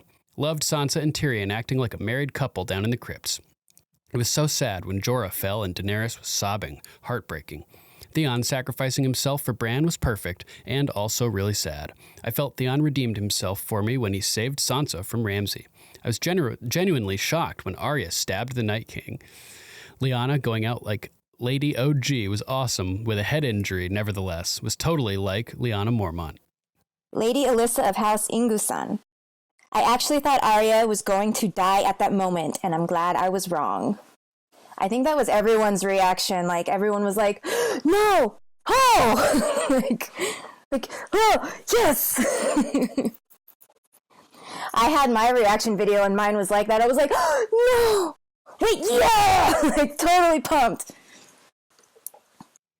Lady Lucy of House Jane. I'm blown away. At first, I thought I would be disappointed if the Night King was defeated in this episode, but I wasn't at all. I thought it was perfect, although I couldn't actually breathe for a minute there when I thought Arya was dead. I thought it was full of suspense, loss, and triumph. Lady Evgenia of House Lazarova. I have never screamed like that while watching a show before. The loudest one was when Arya kills the Night King. What a scene. And so many things made sense. Now, Bran telling Theon he is home, Beric giving his life to protect Sandor, who in turn saves Arya. Oh yeah. Melisandre meeting Arya again, and the blue eyes, and not today quote. Also, I've never felt so tense. When the episode was over, my body was hurting, and I was breathing again. The scenes in the crypt reminded me of the Battle of Blackwater with Cersei and the others hiding in the holdfast. Only this time with Sansa and her people. It felt like a season finale, and there are still 3 eps to go. What an adventure. What an adventure. Agreed. Totally. In Season 1, Littlefinger puts the Valyrian steel dagger in the hands of an assassin to kill Bran Stark. It is very poetic that the same dagger finds its way into the hands of another assassin who uses it to save Brandon Stark. Alternatively, if you believe certain tinfoil theories about Bran being the Night King, it finally accomplished its task. I also love how Arya found herself in the same room with 3 people who at one time were on her list: Melisandre, Beric, and Sandor. Good point. All 3 were significant enough for Arya to at one time want to kill. All 3 Arya, for some reason, removed from her list. And now we're in this room to guide her to her ultimate destiny to kill the Night King. Wow, that's bugged out. That's crazy. Good catch, man. After their scene in the crypt, I can see Sansa and Tyrion reconciling and ending up together in a real marriage. I don't know why Ghost would be in the initial charge alongside the Dothraki and not protecting Bran. Here's hoping he finds his way back. I feel like the whole Ghost thing feels like such an afterthought. It feels like they put him in there because fans wanted him or something. It just doesn't feel. He doesn't seem like he actually has a role. Like, he didn't have a role. He was just on screen. Like, they added him in for a couple seconds, but there was no. Like, he didn't, purpose. There was no role for him, yeah. He was the only one here in the show without a purpose in this episode. Sir Matthew finishes off. Widow's Wail and Oathkeeper were inseparable this battle. Ice protecting its ancestral home. That's a good point. Widow's Wail and Oathkeeper side by side the whole fight. Ice virtually reconnected. Great point, Matthew. Love that. Oh, that's so great. Yeah. Lord Keith S. of House Hickman. What can I say about this, but it was epic. I had a seesaw of emotions through this entire episode. Same. To add to the tension, my cable went out right when the dead breached the wall. Fuck that. When I finally got it back up, it was when Arya was in the library. So completely missed Lyanna Mormont's death. So later, when the Night King started to raise the fallen, I was in complete shock when I seen her. God. Oh, that sucks. That's horrible. Rewatch. Go. No, rewatch it. But by far the best and most shocking was Arya coming in at the last second. I jumped out of my seat when the Night King grabbed her. When she dropped the dagger and did that grab and stab, I cheered, fuck yeah. Fuck yeah. Then tripped over my son's dragon toy and laughed at irony. I love it. Can't wait for next week. Yeah, dude, I feel your pain. In the season premiere this year, when Sam is just about to tell Jon who he is, and he's like, I wasn't a king, and Sam's like, but you were.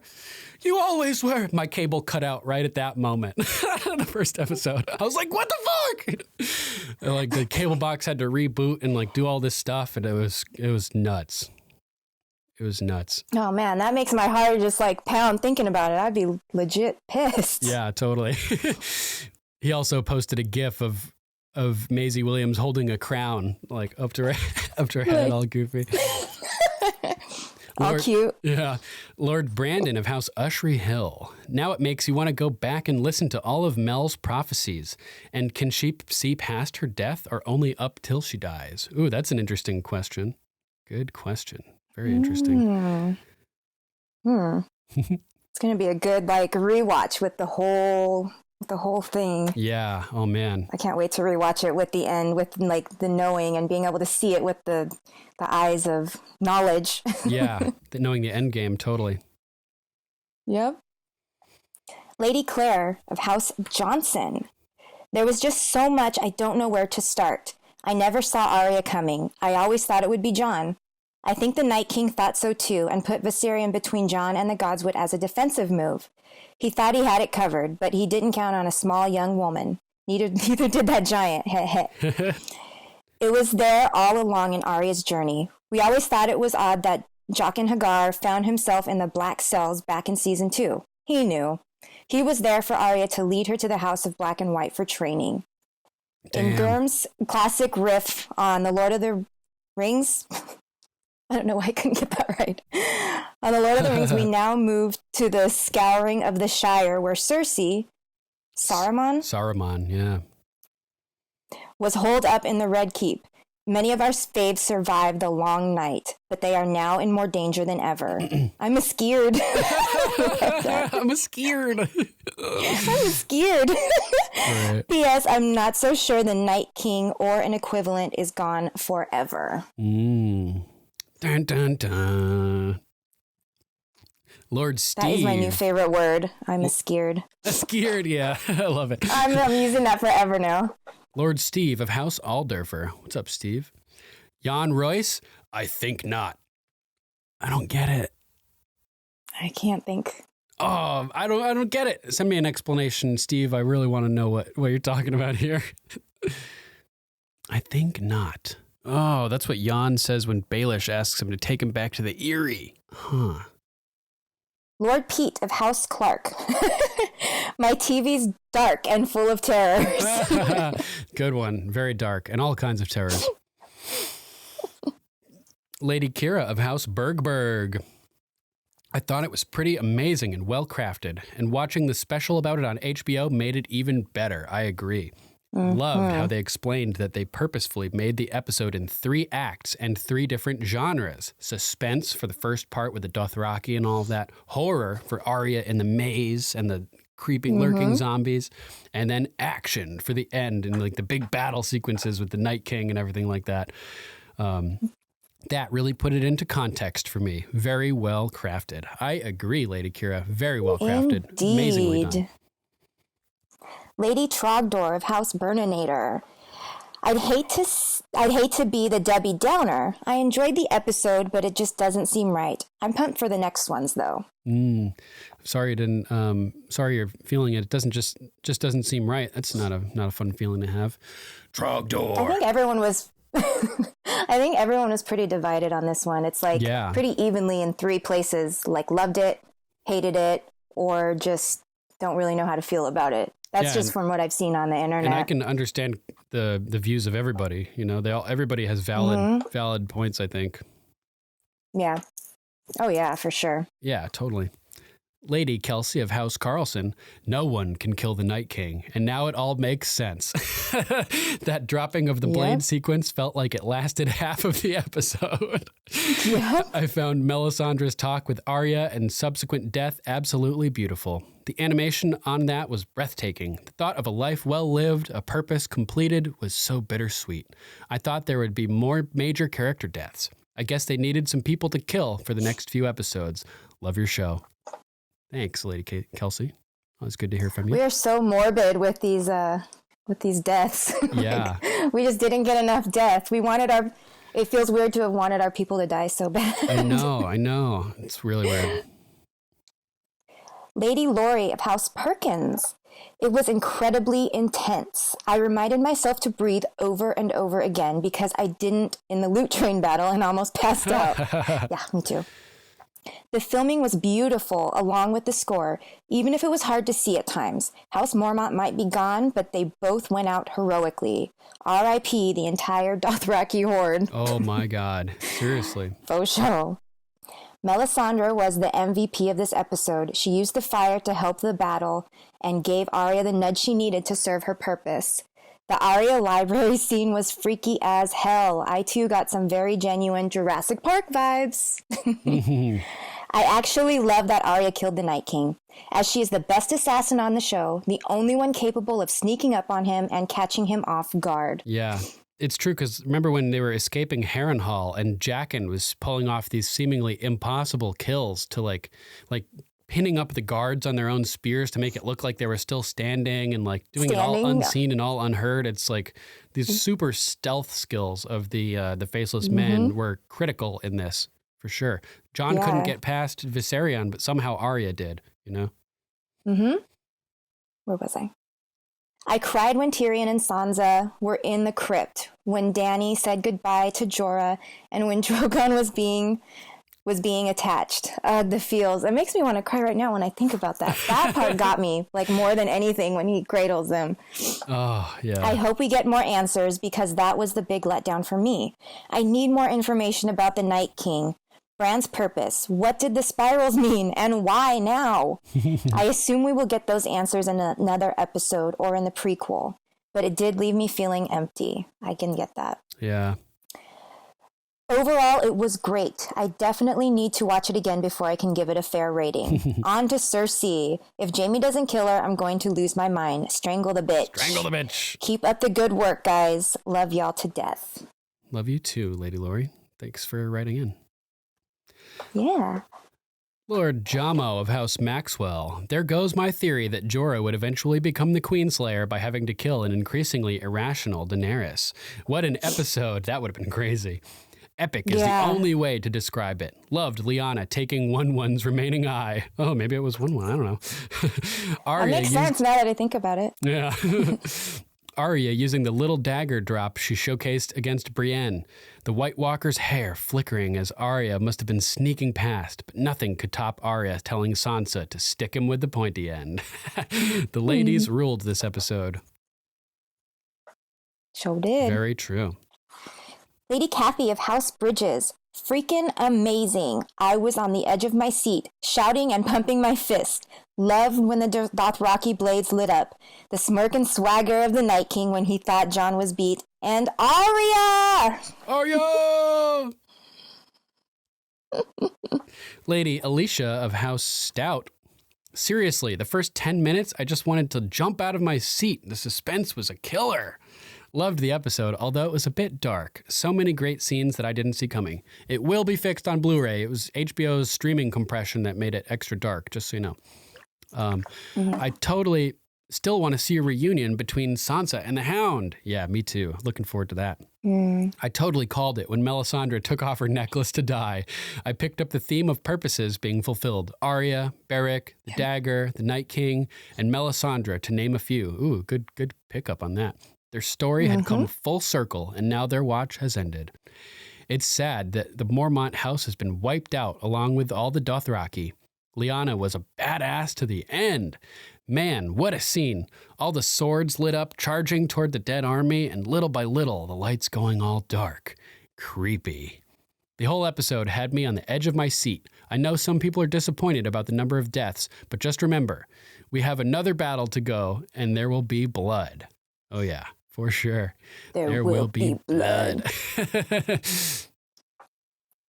Lady Angelica Garcia of House Garcia Decker. Does anyone else think Ghost was added in post-production? We're just saying that. Just saying that, yeah. He is in places he doesn't belong and no one ever acknowledging him, and he looks much smaller. Is he an actual ghost? Oh, man. Why the hell would he be with Jorah? Enjoyed the episode, but there are a few plot holes. But I am always willing to suspend disbelief in the interest of storytelling. But I can't let the ghost thing go. Yeah, that was pretty weird. LOL. It really does seem like that. No one even pays attention to him the whole thing. He's just there. Yep. Yeah. Trying to think of anyone even. They totally added him post-production. You know, like he didn't have a role. They may have planned for him to be there, like, oh, we'll add him here. But nobody like looked at him or interacted with him. He didn't have a role. It was just something that they could add in without having to change anything else, just by changing the camera angle very slightly. So super cheap trick that they used there. But expensive also because to, create. It's a cheap trick, but it's expensive, Right. Sir Patrick of Hindsight, gazer of the Mirish rear view. So, the plan, before Mel showed up, was to send 100,000 warm Dothraki bodies into the pitch black night with no weapons that could harm the undead, or at least none that would be effective on horseback. Don't get me wrong, that scene was amazing and terrifying, but it made zero strategic sense. I agree. So my new headcanon is that Bran knew the true existential threat was the Dothraki horde. Knowing that Jon has seen the value of a surprise cavalry attack, he has Sam distract Jon and hamper his communication with Dany just before the war plans are discussed. The Dothraki succeeded in destroying all but 2 giants, as well as every single mammoth, snow bear, shadowcat, direwolf, rat possum, and squirrel before they're all snuffed out. Maybe snarks and grumpkins too. Ghost tore apart the ice spiders before fleeing to join Nymeria's pack. The realm is now safe, and the realm is now safe from the Dothraki and the undead horrors alike. Oh my God, he has so many. Well done. Yeah. I have to finally concede that Viserion was a white, not a White Walker. He looked absolutely amazing tearing shit up inside the castle, with blue flames coming out of his neck and half his lower jaw missing. Although Season 7, Episode 7 script calls him an ice dragon, quote unquote, he didn't shatter into a million ice shards, which did happen in the one ice dragon encounter that was recorded in Planetos history. Ooh, interesting. I also have to concede that my 2 ships won't be coming in. R.I.P. Tyria and Sandstor. Sandstor. Wait, Sandstor? why can't Sandstor happen? It could still happen. I still don't think Gendria is going to happen either. Wait, that already happened, dude. Yeah, it's like happening. Yeah. As we've observed, the boy knows how to pound it, but he lacks technique or finesse. And also, he's way too fast. His experience with 3 prior lovers means Jack and his father bedded thousands of whores, yet never learned how to please a woman. That's hilarious. Oh. Arya is technically far more experienced than Gendry, and she has access to memories of Walder Frey. Yes, that is canon, that wearing a person's face inundates one with that person's memories. How is that canon? Show me your sources, Patrick. I think it is now safe to infer that Jorah was indeed Dany's quote-unquote someone taller. Did anyone else notice that they made their final stand inside a perimeter of corpses in the shape of a heart?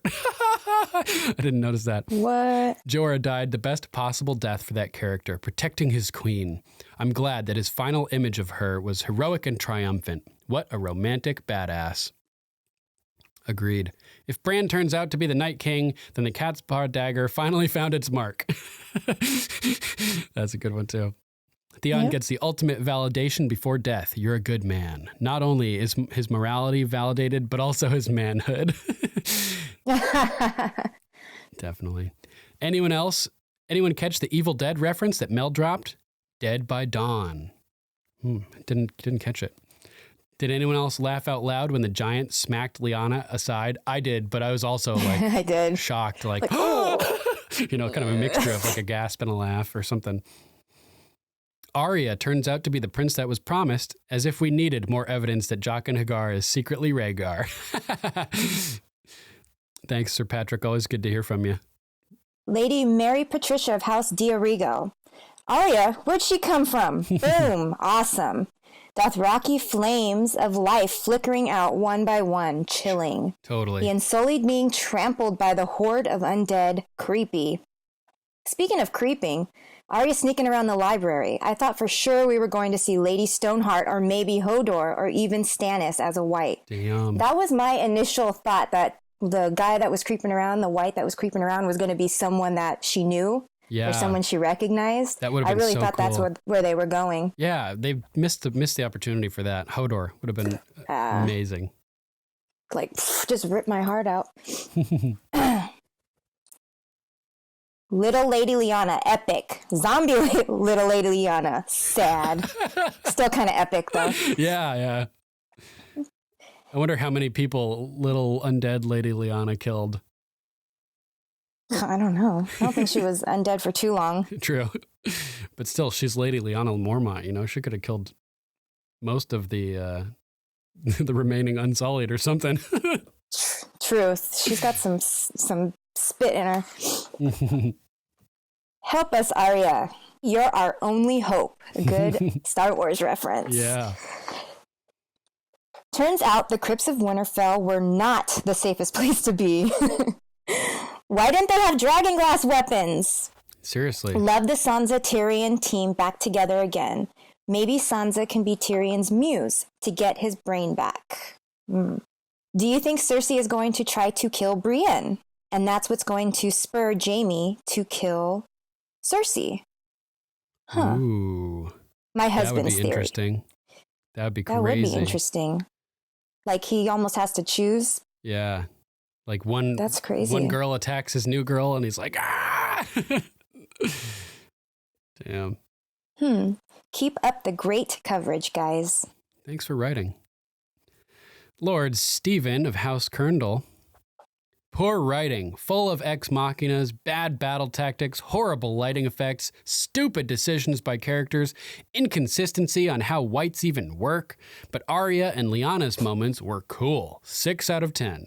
Flashy, but little substance. Okay for a mediocre show, but for one of the best shows ever, a very disappointing episode and climax to The Night King. Man, sorry you feel that way about the show, man. It's disappointing to know that so many fans are disappointed. Really sorry you feel that way.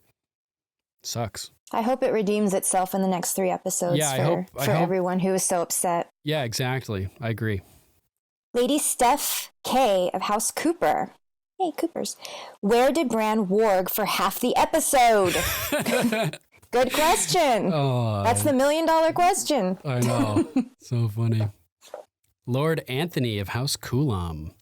I can't help thinking that when they get to King's Landing, or anywhere south actually, how they're going to tell the story and who's even going to believe it.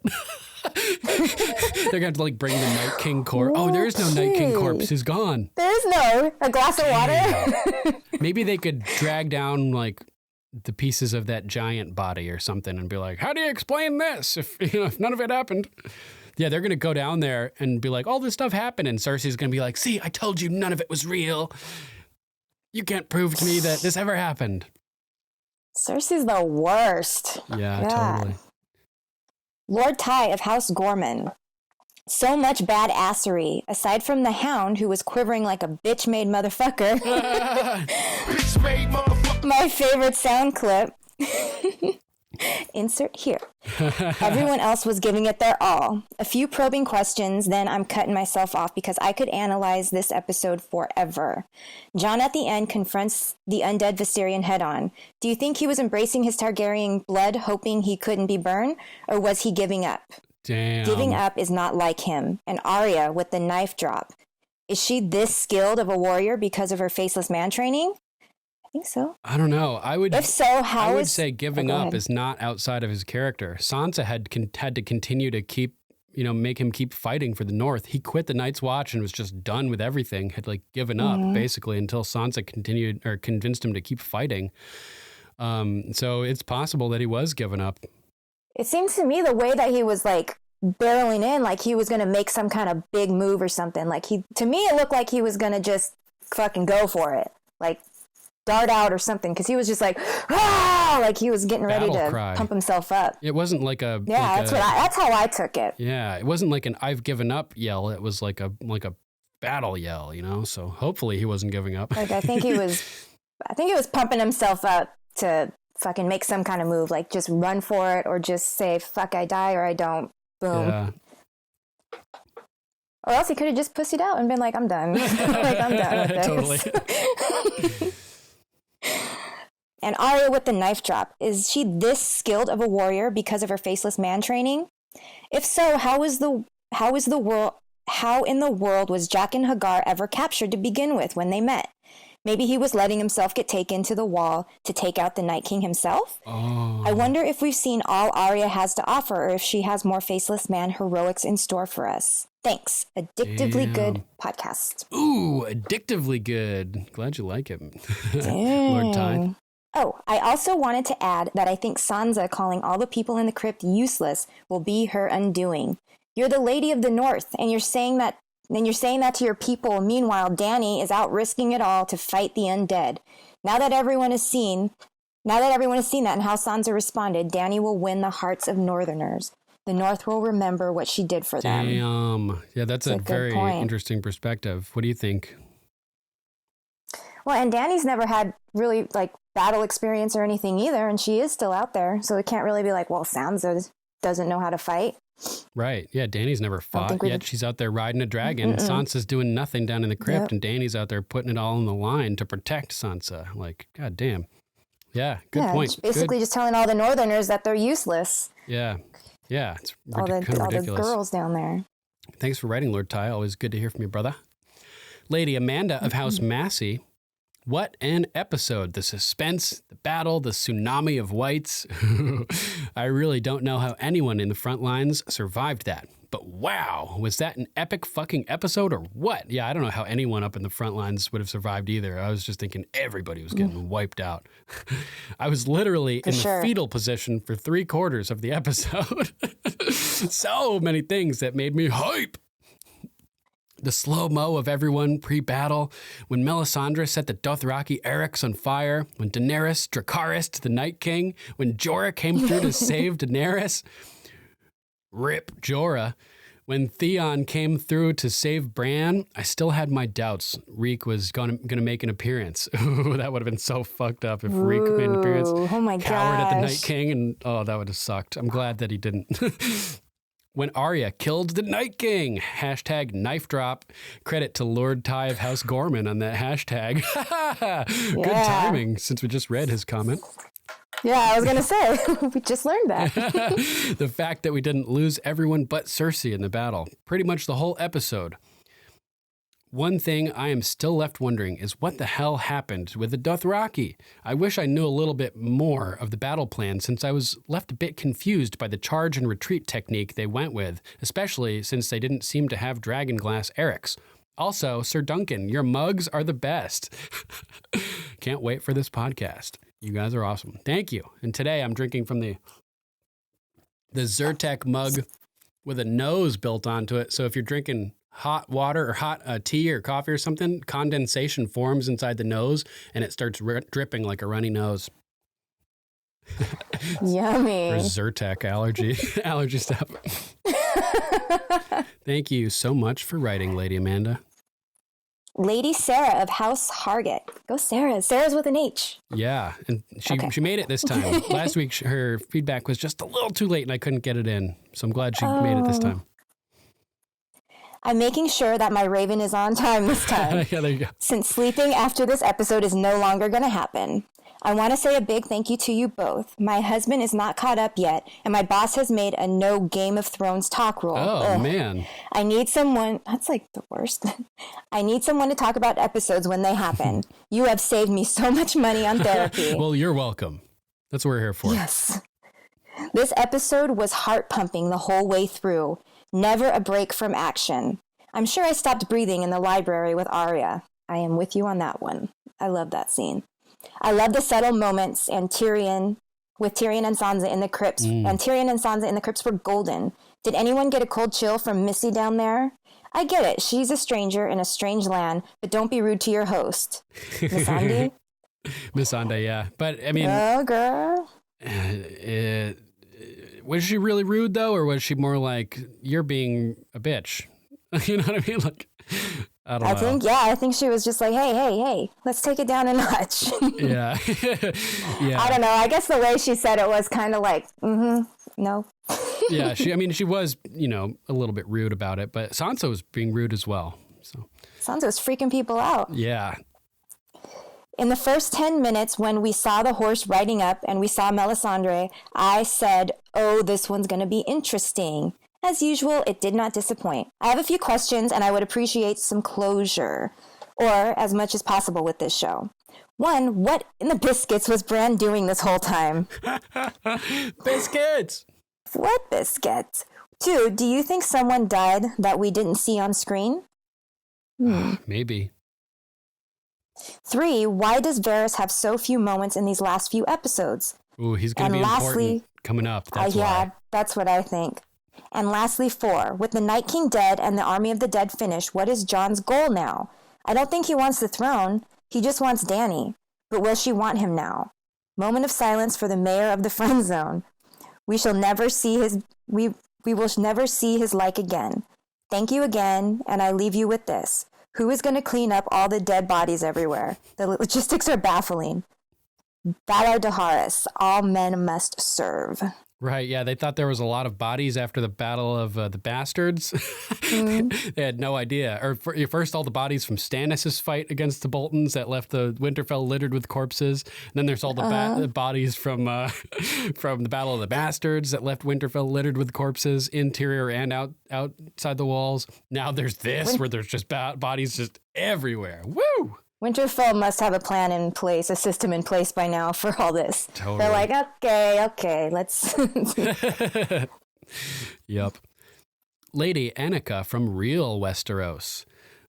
Westeros is the name of my hometown in Sweden. You pronounce it almost exactly like Westeros. It's Vasteras.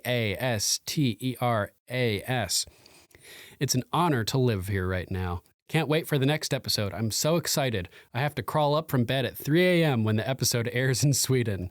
The things you do for love, right? With like a smiley face with like a little sweat mark. Like, thanks for a great podcast. You guys have helped me a lot through a lot of gym hours and kilometers running. Ooh, you know about that, Lady Sarah, or Princess I'm Sarah. a runner too. Yeah. The commute to my boyfriend who lives an hour and a half away gets much easier. Glad we can help you with that commute there. That's always, fun to have something good to listen to on a good commute. I listen to the podcast when I run too. I'm with you on that. Totally. Lord Joel from House Erickson. Hey guys, I've been listening for a long time and have always wanted to write in, but never got around to it. But after this episode, I've been so back and forth with how I feel about it, I had to write in. Haha. I have so many opinions about this episode, but my main two are, 1, the Night King was way too simple to kill. I really felt like Bran was going to have to do some serious ability flex to kill the Night King with a vision or something. Plus, with how the dead have been a threat since season 1, it felt like they deserved a 2-episode battle, at the least. Yeah, I would have thought that the long night would have lasted longer than just one night. You know what I mean? Yeah, bigger than like an extra long episode. Yeah, like it was really just one night. And not even an extra long one, like maybe it felt long because of the fight, but it wasn't really like a long night. It was just one night, Yeah. 2, the show overhyped this so much. We felt like we were going to be traumatized after this episode with the losses we'd be watching. Yet we lost quite a bit of characters, but I don't think any of them were the top tier characters. I felt like we'd lose at least one main character. And I get that it's a TV show and we have to have characters survive, which leads me to my biggest argument that I have with shows and movies of all time. Don't put your characters in unsurvivable situations. The fact that half of our cast was on the front lines and almost all of them survived, much less longer than the immediate impact of the Walker wave that slammed them, is ridiculous. I'm really waiting to I can agree with that. Sure.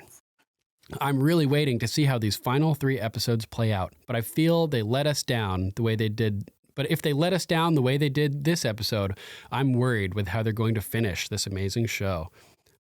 I'm done. Sorry for the giant message. It wasn't too long. Thank you for writing, Joel. Yeah, I'm sorry you're feeling conflicted as well, but hopefully they'll wrap it up in a way that everybody enjoys. What's up, everybody? It is Johnny Stitches, Archmaester of the Luminescent Citadel of the Siren Isle. Hey man, thank you so much for having me on the live show. Those things are so fun. If you guys haven't checked those out, they're just amazing. So I was listening to that, and I always kind of hate listening to myself, but I started thinking, so I wanted to call in and say the Hound's shell shockness and how he was underutilized in the episode. I was talking about that on the live stream, and I'm sure you guys are going to bring that up in today's show. But it got me thinking more and more. I think he's going to have to face his fear of fire and like running in his cowardice in his fight with the mountain. And that's the whole reason, for the way they set him up in this one. That's just my thoughts on that. Just kind of curious. Y'all might have already brought it up and talked about it, but if not, just thought I'd throw that in here in the feedback. And just curious, man, what do you guys think about the Hound? Do you think that he's going to, walk through the flames to, impale the mountain or, go through a gorge of fire to tackle the zombie and, save people? I'm so excited to see what they're going to do with the Hound. I love the Hound. And I felt a little bad because how bad I was harping on what they did with him last night. So, yeah. Again, Duncan, Rachel. Hi, Rachel. It's so wonderful what you guys do here. And hello to the special guest from the past. Hope the future's still there. And thanks so much for coming on, giving microphones and giving your what I assume is awesome feedback. So yeah, and hopefully I'll see you guys on live stream this Sunday. Get the homes. Later. Archmaester Stitches, good to hear from you, brother. Looking forward to having you back on the live stream this Sunday. Yeah. I feel you about the Hound. Hopefully we'll get to see him pull off some badass shit coming up. Talk to you soon, homie. All right. Thanks for writing in, everybody. Always great to hear from you guys every week. And sorry to the people who didn't like this episode very much. And to the other people who really enjoyed it, I'm glad that you enjoyed it. I've traveled to a bunch of random places and random countries. But as a Midwestern guy, I recently have been falling in love with what the more rugged parts of America have to offer to all of us before they're gone. TEA MAGE Productions and Powers Media House presents Beautiful America, a musical documentary series with all original content. Explore the Southwest of America and indulge in some places you've heard of and plenty more that you certainly have not. Cooking under the stars and below freezing temps of Death Valley. 4K drone footage of one of the most insane monoliths on Earth. Driving in abandoned mines, cliffs, canyons, and wild times. Check it out. TEA MAGE Productions on Facebook and YouTube. That's TEA MAGE Productions. Beautiful America.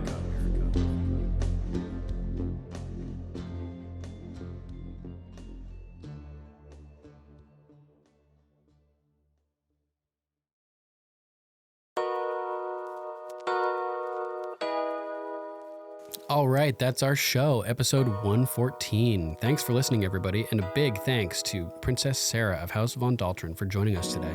Thank you. Thank you for having me. I've had a lot of fun. This was like the best episode to have been on, really. For me, at least. Well, I'm glad you made it. And a huge thanks to John Bailey, the epic voice guy from the Emmy-nominated Honest Trailers, for announcing our show.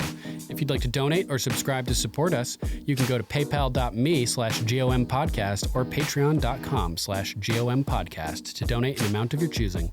There are links to both at gameofmicrophones.com. Doing some online shopping? Go to gameofmicrophones.com and click on our link to Amazon. As an Amazon associate, we earn from qualifying purchases. Any contribution you make helps, and you can help secure the continued existence of GOM.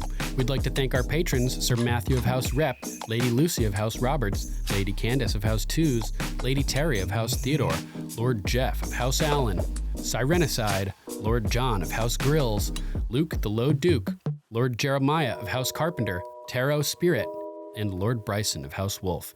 We love you guys and appreciate your patronage. Thank you so much. And make sure to check out Sirenicide, the serialized horror drama podcast featuring me and Archmaester Stitches. Go to sirenicide.com and download it wherever you get your podcasts. Next, we'll be covering Season 8, Episode 4. Give it a watch and send us your thoughts. We'd love to read them on the air. If you'd like to call, you can always reach us at 813-563-3739. That's 813-JOFFREY. If you'd like to write in, you can email us at ravens@gameofmicrophones.com. Check out our Facebook page at facebook.com/GOMPodcast. Ipslap! You can always also listen to Game of Microphones on YouTube, BitChute, and Steemit. Just search for Game of Microphones to find our channel. Likes, comments, and shares are appreciated. We're also on Twitter, Instagram, Gab, and Minds at GOMPodcast. And we're on Tumblr too at Game of Microphones. All right, that's our show. Thanks for listening.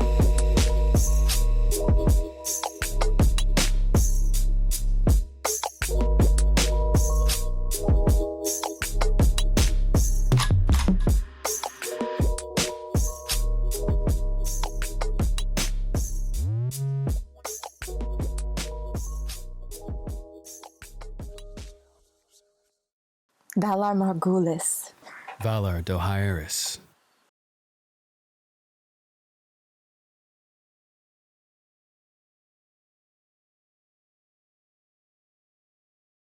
Well met, giant killers and honorable warriors, and welcome to Game of Microphones. This is, fuck. What did I was scrambling to type it and I fucked it up. At least you didn't keep reading it and sound. Yeah. That sounds kind of. I know. I was sad. I don't know. I don't want to say I'm disappointed that we didn't lose more people, but I'm almost kind of disappointed that they didn't hurt us more than they did. You know what I mean? I was expecting to be really, really suffering as a result of this episode. Well, we kept hearing it's going to be Red Wedding status, and Red Wedding was shocking. It was it was jarring. Couldn't stop. I still get emotional over that freaking episode. Mm-hmm, totally. And so this was kind of it was appropriate death. We're okay. We don't like that they died, but we're okay with it because they died as heroes. Right. Sam is like on the ground, frozen like the Hound, basically. They baited us with Jamie because Brienne gets knocked over like right off the bat in the fight. You know, the whites are just pouring all over. And she always has the most like animalistic, guttural, like growling and battle cries and stuff. It's so epic. Yeah. So she's like, gets knocked down and the whites are all over and Jamie slays him and like, he's kind of standing there for a second, like looking down, like, yeah, you know, I helped you. And I'm thinking, no, they're about to kill Jamie. But nope, they did the same thing with Ed and killed him instead. Mm-hmm. In the distance, you can hear the hissing and growling of the dead. Ugh. Dothraki, Morghulis, you know, they're going to die. The compression of HBO and everything made the episode, screwed up the episode basically, and it didn't look like it was intended to look. If I would be really upset if I worked at HBO and the moment comes and the product you've been working on for so long looks dark and not the way that they intended it. It's really unfortunate that happened. Well, yeah, and it's it's like the simplest thing that kind of ruined the whole episode for a lot of people, it seems, and that sucks. Yeah, it sucks. Super sucks. I noticed it right off the bat too. The first couple shots, I could tell that like the way that I was receiving the signal, it was hyper compressed and really pixelated. When Tyrion was walking through the courtyard, I remember thinking, what the fuck? Why does it look like this? You know, like it looks like 480p, you know, damn it. But, you know, whatever. And Jamie, you know, everybody's watching in the distance as we get this amazing sequence where we can see all of the, like a line of torches in the distance swinging around as they're riding through the chaos and fighting. And one by one, all of these blades are being extinguished until the last one goes out. And we're seeing all these different characters' reactions to this. Mm-hmm. And importantly, I think it zooms in on Jamie's face and Jamie's reaction, because Jamie is was the person who, like I mentioned, learned from firsthand experience just how tough the Dothraki are. So he's watching in horror as this invincible force from his perspective is just erased right before his eyes. It's a good storytelling device where we don't see the threat. It reminds me of like, what was that movie, Cloverfield?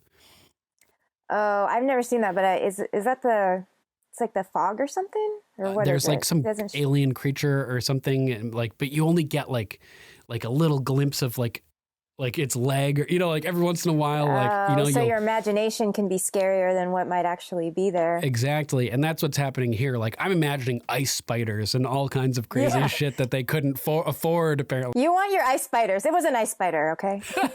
I want an ice spider.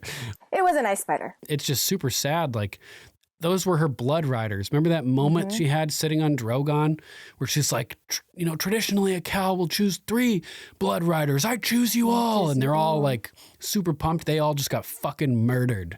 They loved her too. That's right. That shows what dedication they had to her, riding into the unknown, like to fight in this circumstance, like into the darkness with no idea what's out there. That's dedication. And before that, riding across the sea, right? I mean, they followed her straight to, man. Yeah, it breaks my heart. Yeah, as horrible as it is, it's really beautiful. You know, and you can hear the scrambling footsteps in the darkness as the undead are running towards them. So it's showing Sansa and Arya freaking out. And I was thinking at this point, oh, man, I think Sansa's starting to get the gravity of the whole situation. Like, she's starting to see what a threat the undead are. She's starting to see what a force the dragons are. I was thinking maybe she'll like chill out with Dany, the whole Dany thing, you know, realize that like it's all working out the way it's supposed to, hopefully. And, but nope, we learned she's still on that bullshit in the crypt. We find out in a little bit, you know? And this is a great reference to season 1. Episode 1 or episode 2, when Jon gives Arya a needle and she's like, well, how do I use it? Right? Mm-hmm. You know, you want to say it. I do. Stick him with the pointy end. So cute. Yeah, I love that. And so 3 of our heroes are all taken down here at the same time, basically, as Jamie is tackled and has whites on top of him. And then Tormund is tackled and has whites crawling all over him. And then Sam is tackled and has whites all over him. And all at the same time, 3 of our heroes are down and like in serious danger. And Sam is freaking out, doing his like Sam stuff. And so Grey Worm is just beasting out on all these dudes, just slaughtering like all kinds of undead creatures everywhere. The Double Ds knew that she was going to be the one that killed him for like 3 years. Yeah, 3 years ago they said they'd. Yeah. So that's pretty crazy. And they nailed it. They nailed it with all of the writing, everything. I buy it. I like it. Yeah, I thought it worked out really well too. And it makes sense because the Night King would be the single greatest enemy of the many-faced god. The many-faced god doles out death. And the Night King is out there undoing all of his work, bringing all these dead people back to life. And, you know that must really piss off the many-faced god. So so Arya is the perfect person to finish this job, to do the job for him. The 2 most horrible things he can imagine, the undead army and fire. He's like, fuck this. This is like so much worse than the Battle of Blackwater Bay. It's just fire at that point. Fuck, goddamn. Theon tells Bran that they've lit the trench. AKA our defenses are collapsing. This is not good. You know, like if they've lit the trench, that means that the undead are right outside the walls. Right outside yeah. So that is bad news. And he feels this is his moment to like sort of confide in Bran, right? He's like, Bran, I just want you to know, I wish the things I did, you know, and Bran cuts him off. Everything you did brought you to where you are now, where you belong, home. You know, what a powerful moment between the 2 of them, right? Like, he needed to hear that. Theon has been needing that, you know, validation for so long. Yeah, exactly. This is the final piece in his validation puzzle. His ravens fly right up to the Night King. But first, they're flying along, and one of the dragons comes swooping by, and they kind of like fly right through the dissipating flames. Looked so cool. Again, another amazing moment of cinematography in this episode. Just a fantastic looking episode. And so they fly right up to the Night King, and he's just lurking there on Viserion's back. and we get this gnarly shot looking upwards at him, and he's like bouncing a little bit, and his face is blurry. And then into the foreground of the camera comes his hand as he reaches down. Were his eyes like warged? When I saw it the second time, it looked like his eyes were all warged like Bran's or something. Ooh, interesting. That freaked me out. I didn't catch that. It's entirely possible. He does seem to be able to tap into the Werewood network as well, the ice Wi-Fi. So yeah, it's possible. And at first I was like, what the fuck is he doing? Like, he does these hand gestures. Raising his arms makes the dead, do his rise. I guess pointing his hand like that just makes them do whatever he wants. So this is when the dead start like plopping themselves onto the fire barrier to create like a body mountain, pathway. Like a bridge thing. Yeah, body bridge. And I'm like, oh my God, this is hardcore. But that shot looking at the Night King with his hand in the foreground and his face all blurry was just like the most gangster shot. And the sound was all muffled and... Yeah, so good. So many just epic moments in this episode. And Melisandre, brown eyes, green eyes, and blue eyes.